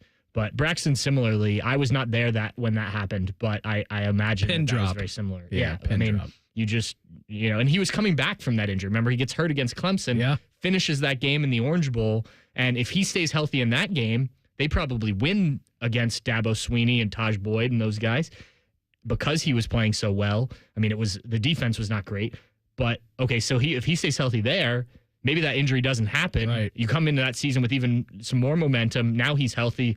Who knows? I mean, they won the national championship, so it's hard to argue with. Yeah, it is hard to argue with, but still, I will die on that hill that Braxton in that game or that season leading up to that would just be fun for me to experience at some point. Yeah. You can always chime in on the YouTube chat. Just go to 971 The Fan on YouTube. Jump in there. Again, not really a fun conversation, but it does get you thinking about some of these guys who are injured that you would like to see their career take off here at Ohio State. Dom Tiberi, he had a chance to sit down and talk to Urban about the NIL world and the changing of college athletics. You're going to hear that coming up in 2 minutes. It's the Buckeye Show on The Fan. At Valvoline Instant Oil Change, we're here to help keep you on the road so you can soak up all the summer fun. The road tunes. Take me out to the ball game. Hotel pools.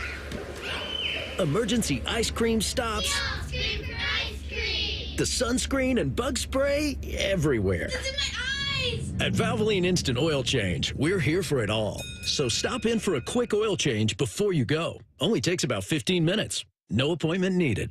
There's a new way to surround yourself with savings at Giant Eagle and Market District. Shop Giant Eagle's uncompromising quality at a reliable price with everyday savings. Look for signs throughout the store to find bargains on produce, meat, and more. Visit Giant Eagle to see how easy it is to save. Scotty Vegas here. We all know that summer's the easiest season for weight loss. Warm weather, lighter meals, being outside. Our bodies are primed to succeed, and Awaken 180 has your game plan. Reach your goals this summer with Awaken 180, the official weight loss program of summer.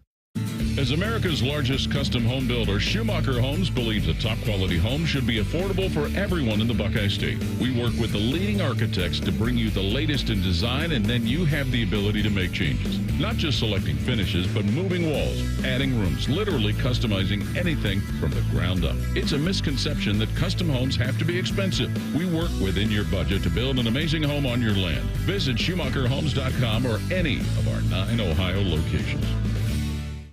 When you need mealtime inspiration, it's worth shopping Kroger for mouth-watering meals and appetizing ingredients. And no matter what tasty choice you make, our low prices add up to big savings.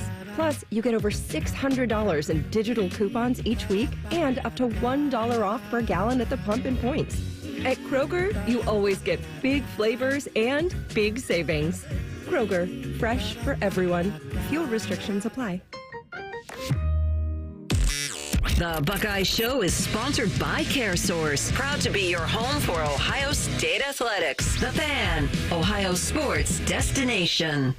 Are we drinking the scarlet and gray Kool-Aid? You bet we are. You're listening to the Buckeye Show. Hey, this past weekend, Uncle Dom, he had a chance to sit out, hang out with Urban Meyer. Great conversation that they had. You can find it on 10 TV Plus. You can find it on YouTube. All kinds of good stuff. Take it away, Dom. Coach, thanks for doing this. Obviously, change is very much involved with college athletics. You're very much involved with the game now, working for Fox. Just the House settlement is in. Universities can now pay their athletes. Just your overall thoughts. And I don't know, 10 years ago or 5 years ago, did you ever think we'd be in this situation? Well, I've always been a proponent that, you know, in America, name and likeness should be something that is a way of life. You know, I'm a capitalist. I believe in, you know, I saw that gymnastics girl, you know, she was making a lot of money on Instagram. And NCAA, you know, they put themselves, when I say NCAA, because I'm so respectful of the people that work there, I mean the presidents. That's who runs the NCAA. That, you know, there was far too many restrictions. I get it why, because everybody's pushing that envelope, but I think it's the right thing. I'm not a big fan of how we got to this spot. I'm not a big fan of the collectives that, you know, raise a lot. I just hear these stories, and I don't think that's going away. You know, I was kind of misled thinking that this new college football commission is going to have subpoena power, and they're going to have an independent, you know, the college football commission that's going to regulate, enforce, and assess penalties. The more I'm hearing, it's going to be just the same as it was, because there is no subpoena power unless you involve the federal government or the state government. So I'm skeptical about that, but I'm anxious to see how they do this. You know, you got some schools like, say, a Duke and a North Carolina that are really basketball-heavy schools. How are they going to distribute this money?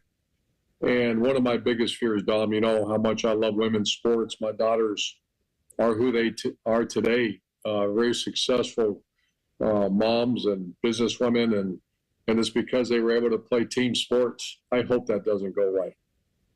Yeah, Coach, as you look at it, it is a whole new animal within it, and I think there's going to be a learning curve. There's going to be some bumps in the road. Do you ever see a day where football is its own thing and is not part of the NCAA? And would that be a good thing maybe for a super conference? Because not everyone, the majority of Division I schools lose money. The Bowling Greens and those type programs, would it be good if you just, so you separate it, I guess? You know, I hate to be that old guy that looks back and, you know, I still believe that college football is about representing your university and getting an incredible degree, and then, you know, living life once you're done. And for a small, very small few, you make enough money to maybe not ever have to work again. So I've always approached it. We get these players for 3 years, sometimes 4. We have to do that's when the real life Wednesdays, and just making sure that, the Archie Griffin, Adam Griffin's son, is going to have a great job. I think it's a fidelity that he met those people through real life Wednesdays. And I don't know. I'm still funny about that, but once again, it's not my world anymore. I just simply watch it like the rest of us. I just hope the residual impact of I'm not talking about the Zeke Elliott's and Joey Bosa's. I'm talking about, like you just said, the majority of people, majority of schools, majority of college football players don't play in the NFL, and it's not a career. So these young people are going to have 40 years, 45 years to go to work someday and support their families. And that's, to me, the ultimate mission of a coach and a university. Do you worry about the future of college football? That's been your whole life. I do. But, I think you still look at the product on the field right now, and it's maybe never been better. I think the coaching is tremendous. The players are tremendous. I just, how I am about that stuff, Dom. We've been together many, many years. I just worry about that kid that comes from a tough background and his dream is to play in the NFL, and it doesn't happen. Is he prepared to go out and get a job and support his family for the next 43 years? And if not, the university failed him. Many believe that we are witnessing the professionalism of college football. From that standpoint, the NFL, every other sport pays for their farm system. The NFL does not. With the value now on money and NIL and university paying kids, is there a period now where the NFL should maybe put some money up? Good luck in trying to make that happen. I don't see that happening, Don. But once again, I'm not day to day anymore, and I have no desire to be.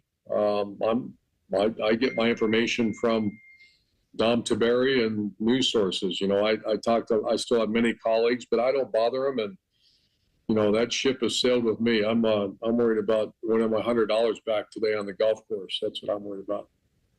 Let me ask you about the playoff. Obviously, and I'm glad you got your $100 back, buddy. Yeah. And that was a good answer, by the way. Anyways, the playoff. They met. They did not come to a resolution. They have till December 1st. Right now, it is a 12-team playoff. When you competed, it was 4. And the thinking is that they want to go to 16. The Big Ten and the SEC are kind of running the show right now, but they can't agree. What do you think about a 16-team playoff? I was really in favor of the 4-4-2-2-1-1 model that I believe, I can't remember who proposed it. I know that's what the Big Ten likes. Yeah, of course. And the SEC, because the Big 12 and the ACC only get 2. But what I like, the best thing I liked about it is the committee no longer really decides who goes in. You have play-in games. So if you have 4 teams from the Big Ten, 1 and 2 are in, but 3 and 4 play 5 and 6 on championship weekend to see. So more teams are involved and more fan bases are involved. And most importantly, more great players are still playing. So, again, I think when you start looking at the amount of money the Big Ten and the SEC makes, those commissioners, are having conversation. I would not be surprised at some point that the SEC and the Big Ten start having real serious dialogue about doing their own thing. Yeah, some people think that's coming, the super conference. Right. But a 16-team playoff, you like that idea? There's too much money on the table. They'll work it out. I think they have to be playing games. I don't want to see 16 teams where a committee picks them. I don't want to do that. Enough with the committee. And there's, the committees, it's human element involved. When you start, I've been dealing with that my entire career, from the BCS to the college football playoff, and you have people sitting in a room deciding, and everybody's getting criticized, and you shouldn't criticize it because there's no way to come up with those teams. It's strictly subjective material. You can't be objective unless there's playing games. That's why I really like that, the other one. So if it's a 16-team playoff where the committee decides, no, I'm not in favor of that. If it's a 16-team playoff where there's playing games within the conference, yeah, I think that's great. You look at the world we're in now, and as much unknown there is, college football has never been bigger than it is. With that said, it's pretty exciting, isn't it, too, to be part of this? Yeah, I think it's last year the playoff was incredible. I wouldn't change too much. I know you have to adapt. There's a couple about the seeding and things like that. So, but leave it to everyone to keep fiddling with everything. But I think the system right now, in the broad picture with all the other issues going on in our world, college football is strong. College football is healthy.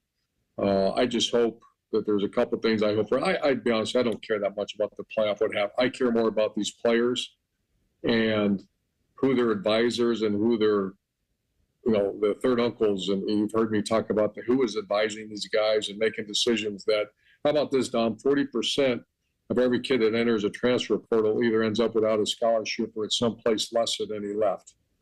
No one's talking about that. I want to know those stories. How does a player, who advises that player to leave this school and they promise them this and all of a sudden it doesn't come through? I worry about that kind of stuff. Well, I listened to you. You forgot more about football than most of us will ever know. You were really high on Ohio State last year. You looked at the talent and you said, this might be the best assembled team I've ever seen. There's a big target on them. Vegas has them picked as the favorite to repeat. Let me ask you, you won a national title and had a heck of a team come. How hard is it to repeat at this level? Yeah, we had a great team come back in 15. I think the 15 team was more talented.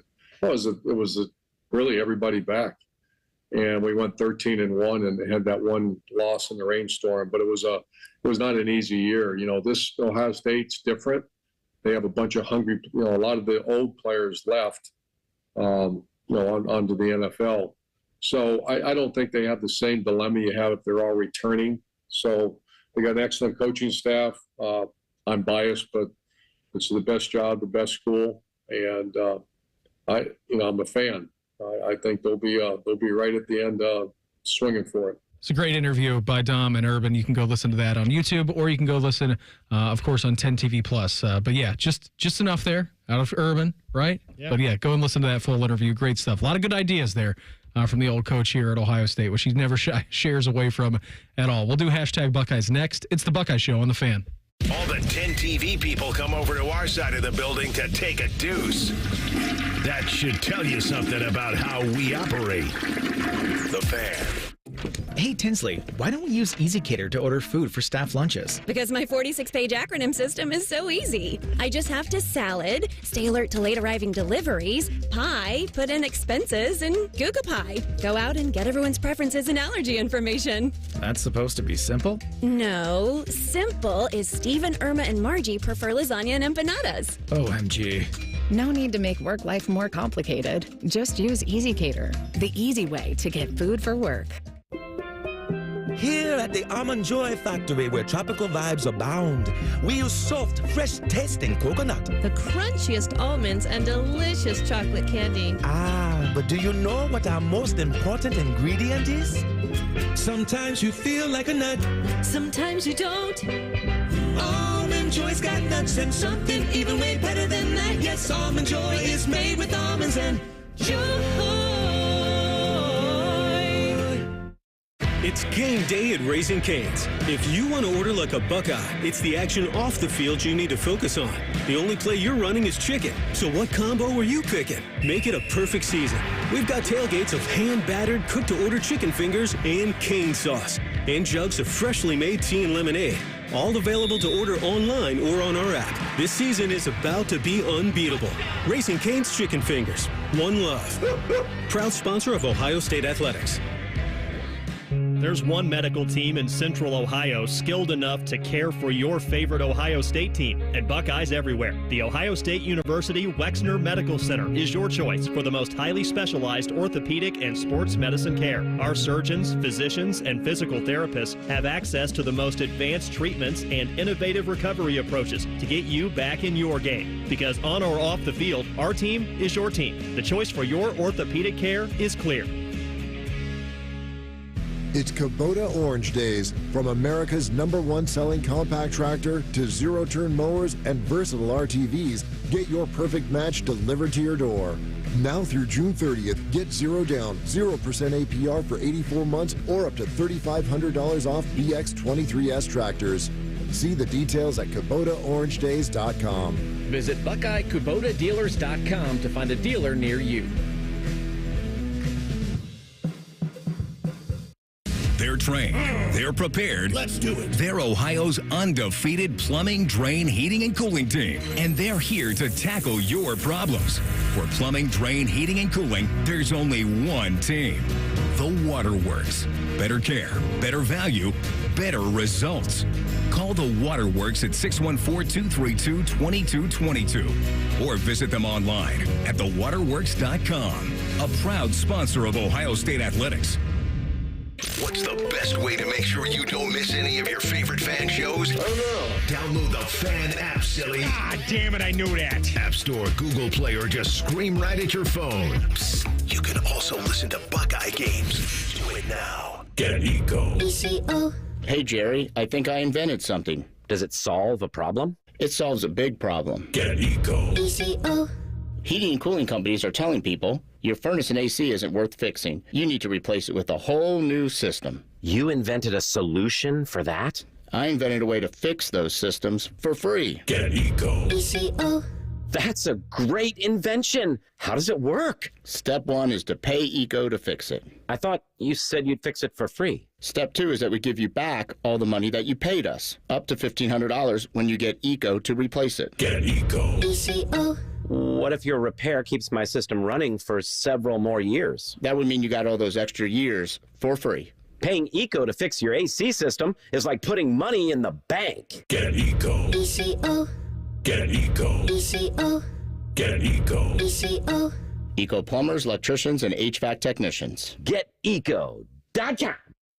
The Fan Guest Hotline is sponsored by Carpenter Heating, Cooling, Plumbing, and Electric, and Bryant, doing whatever it takes to keep your home comfortable. The Fan. Social media can be a cesspool. Allow us to navigate the waters.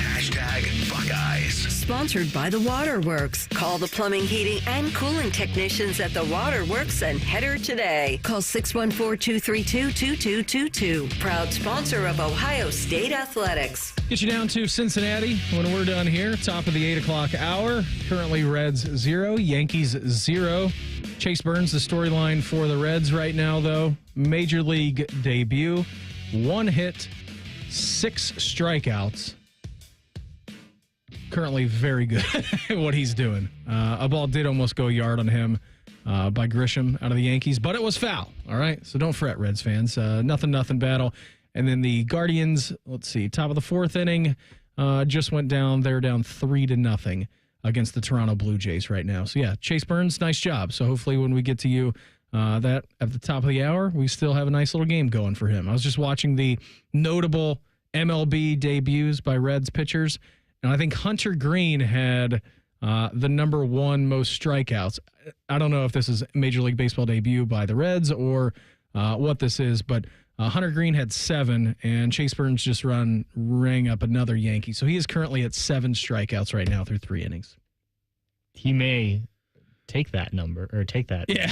Again, I don't know if that's Reds history or just what was on the TV, because it was like Homer Bailey was in there. Okay. Rhett Lauder was in there. You had obviously Hunter Green in there. So I don't know if that's Reds history.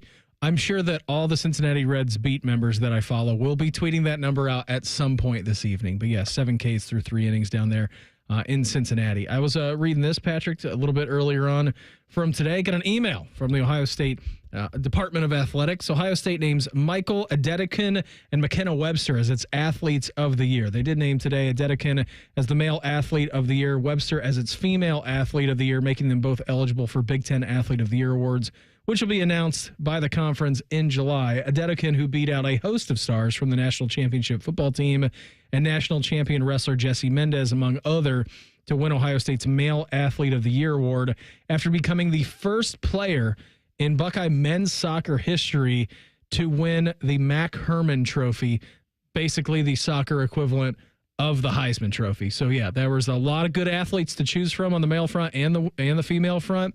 But a big congratulations to him, Michael Adedekin, winning Male Athlete of the Year. Pretty cool, especially in a year for Adedekin where Ohio State football had, as you mentioned, so many options that they could have just easily gone with and no one would have thought twice about it. Jeremiah Smith. Yes. Ohio State Athlete of the Year. Yeah, okay, that makes sense. Will Howard, Jackson. I mean, we could make a huge list here. Just name your guy. Right. Adedekin. Cody Simon, yeah. Adedekin was really good, though. I went and watched a handful of their games, especially later in the season as they made a run to the national semifinal. They were the number 1 overall seed in the NCAA tournament. He's a talented player. I hope for his sake that the Hermann Trophy curse, because that is a thing, doesn't affect him and he can go Tell me on. the curse. What's the curse? They just don't tend to go on and have great professional careers after winning the Hermann Trophy. It's not always, but it's kind of like, a Madden curse or something where you get, most of the guys that play and then win that don't have extensive pro careers. So hopefully that doesn't happen for him. But as you mentioned, Darlington Nagbe won it in 2010. He turned out to be okay. Can you find another one on that list who you know? Go to I'll just tell you. Jordan Morris. Jordan Morris. Yeah, Jason Gary won it. He played for the Crew. Him and I share a birthday. He had an okay career for the Crew. Alexi Lawless won it in 1991. Yeah, it was a little different back then. Do you know who Alexi Lawless played for in college? Was it? Well, you saying that makes me think it wasn't a school that I would normally. No, I mean Tony Meola won it. Tony Meola did win it. I remember this. Did Alexi Lawless play for UCLA? He played for Rutgers. I did know that. You were thinking of Bill Walton, who is UCLA, and they do look kind of similar. They do. I was not. UCLA is just good at soccer. So. Claudio Reyna won it. Brad Friedel. Yeah, back then there were only those are 8 some guys to win it. Those are some guys. If you look at the last 20 years, I don't think there are many guys that you're like, ooh, he went on to have a I don't see many on this list, right. But it's still big congratulations to him. Yeah, both of them. Yeah, absolutely. And then Webster earns Female Athlete of the Year after starring in 2 different sports for the Buckeyes. All Big Ten and second-team All-American honors in field hockey after ranking in top 8 nationally with 16 goals and 42 points for the season. She followed that up by helping lead the women's ice hockey team to a 4th straight national championship game appearance as she scored 35 points, 12 goals, 23 assists in just 30 games. She earned every bit of that one. 100%. That's impressive. To do it in one sport. And I understand that field hockey and ice hockey are similar. Yes, but they're not the same. You're right. So one you're skating, the other one you're running. Well, and even if it were almost exactly the same, to go out in 2 separate seasons and play at that level is really impressive. So I don't know who else was in the running for that, but I can't imagine that was a very close a race, given you put up those numbers in 2 different sports. Absolutely. It's a good job. So McKenna Webster, big congratulations. Michael Adedekin. Here, by the way, too, before we get you to Cincinnati, because I think by the time that, unless the Reds have an offensive output, by the time that we do get you down there, Chase Burns will be back on the mound. Saw this from Jay Morrison down in Cincinnati, has tied Noodles Hahn and 5 others for 7th most strikeouts by a Red pitcher in his major league debut. The leader, actually, is one of my favorite Reds players of all time. Johnny Cueto, Major League Baseball debut, most strikeouts, had 10. Chase Burns, 7 through 3. That is well within his sights to get done tonight. How many innings do you think he goes? 5. Yeah. Yeah, this is what they do now, Reimer. Yep. You watch baseball. They go 5 innings, maybe 6, depending on, you get that pitch count up to 85, and it's all of a sudden like we're we're really worried about that arm falling off. They're gonna end up being up 2-0 or something like that, and then pull him out. But what if he's at 9 strikeouts? Like, and he's still I don't feeling think Tito doesn't. He doesn't care. No, he doesn't care. You don't think someone's in his ear like, hey, we get an opportunity for history here tonight to do it against the Yankees at home too. Like that would be a pretty cool way to to go into the history books for a franchise as long and illustrious as the Reds are. So that's pretty cool. But yeah, Johnny Cueto's franchise record of 10 in his sight. So we'll get to that to you here in the top of the 8 o'clock hour. What are you doing tomorrow, Pat? Why can't you be on the show tomorrow? We got a crew game. You do have a crew game tomorrow. They little midweek over at the lower.com field. Yeah, should be fun. I'm sad you can't come hang out, but you've got to work. I'm sad you can't come hang out. Well, I guess that's fair. It goes both ways. But yeah, I'll be back Thursday. Yeah, you'll be back on Thursday. It'll be all good. Nice little jump back into the schedule for the crew as well, because you have Atlanta coming in tomorrow. And then I don't know if it's because of the Gold Cup or like the FIFA or the Club World Cup that's going on. But I mean, traditionally, they've been playing, every Saturday at 7:30. So you get a midweek against Atlanta tomorrow, and then you get Sunday against Philadelphia. And then you also get the next Sunday against Seattle. So it's kind of strange how we're ebbing and flowing on MLS schedule. But yeah, have a great time tomorrow over at lower.com field. Stay hydrated too, by the way, if you're going to go down there, because we're supposed to have another scorcher. You'll be fine. You'll be in the Nordeck. You'll be good. You'll be out of the sun. But if you're sitting on the east side of the stadium as the sun is still not yet setting, just bring your sunscreen. Make sure you stay hydrated because it will be warm. Yes, it will. And remember, if you're going to have beer, you need water as well. If you're going to have little beer, neighbor Eric will show up. Yes, Let's also that be a life lesson. I don't know if tomorrow's a small tailgate, so I don't know if the weekdays we don't get as poppin'. So we'll see if Eric shows up. But yeah, should be fun. I'm excited. Pat, talk to you on Thursday. Bids is in tomorrow. We'll get you down to Cincinnati with the Chase Burns Show. Next, it's the Buckeye Show on the Fan. Bobby Carpenter demands that you watch Morning Juice on YouTube. If you don't, Tito will move into your house. Live at 6 a.m. on YouTube and streaming on the Fan app. Coors Light presents To Chill or Not to Chill. When your friend skips your favorite song on the playlist. End of friendship. Or choose chill because that song lives rent-free in your head anyway. And you're planned ahead by bringing Coors Light to the party. And the sound of that ice-cold can cracking open was music to your ears already. Coors Light. Choose chill. Celebrate responsibly. 2024 Coors Brewing Company, Golden, Colorado.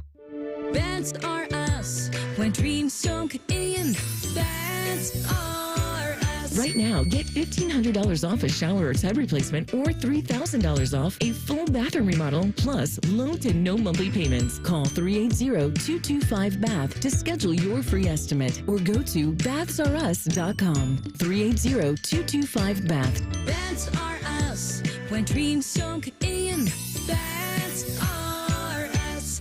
Hello, I'm Ross Bjork, Senior Vice President and Eugene Smith Wolf Foundation Endowed Athletics Director at The Ohio State University. In partnership with AEP, Donato's, Kroger, The Ohio State University Wexner Medical Center, Huntington, and 10 TV, Ohio State Athletics strives to inspire the community to make a positive impact on children and families in our great state through the Buckeyes Care Initiative. Show and share your support in the community by using the hashtag BuckeyesCare. Things are popping at Al's Delicious Popcorn. With over 80 flavors to choose from, we have something for everyone. From classics like caramel cashew, white cheddar, and our famous vanilla butternut, to new flavors like chicken and waffles and spicy barbecue. They are all made fresh and they are all delicious. Visit us online at alspopcorn.com or come see us and experience the best service in town at 1500 Bethel Road in Columbus. Al's Delicious Popcorn. The future of recycling is now at Rumpke Waste and Recycling. The recycling leader has opened North America's largest, most technologically advanced recycling center right here in Central Ohio. This one-of-a-kind facility features interactive displays, educational opportunities, and the ability to process over 60 tons of recycled material per hour. Rumpke is committed to recycling and sustainability efforts, and for more than 90 years, Rumpke has worked to make sure the items you place in your recycling bin get used again. Visit Rumpke.com to learn how you can team with Rumpke to put less trash in our landfills and more of it to good use. Hi, I'm Archie Griffin, two-time Heisman Trophy winner. The right coverage can be a game changer, both on and off the field. That's why Encova Insurance is prepared for what's next and protects what matters most to you. With independent insurance agents in your neighborhood and innovative insurance products that can be tailored to fit your unique needs, Encova Insurance is an easy win for your peace of mind. For auto, home, and business insurance, you want Encova on your team. Visit Encova.com today to find an agent near you.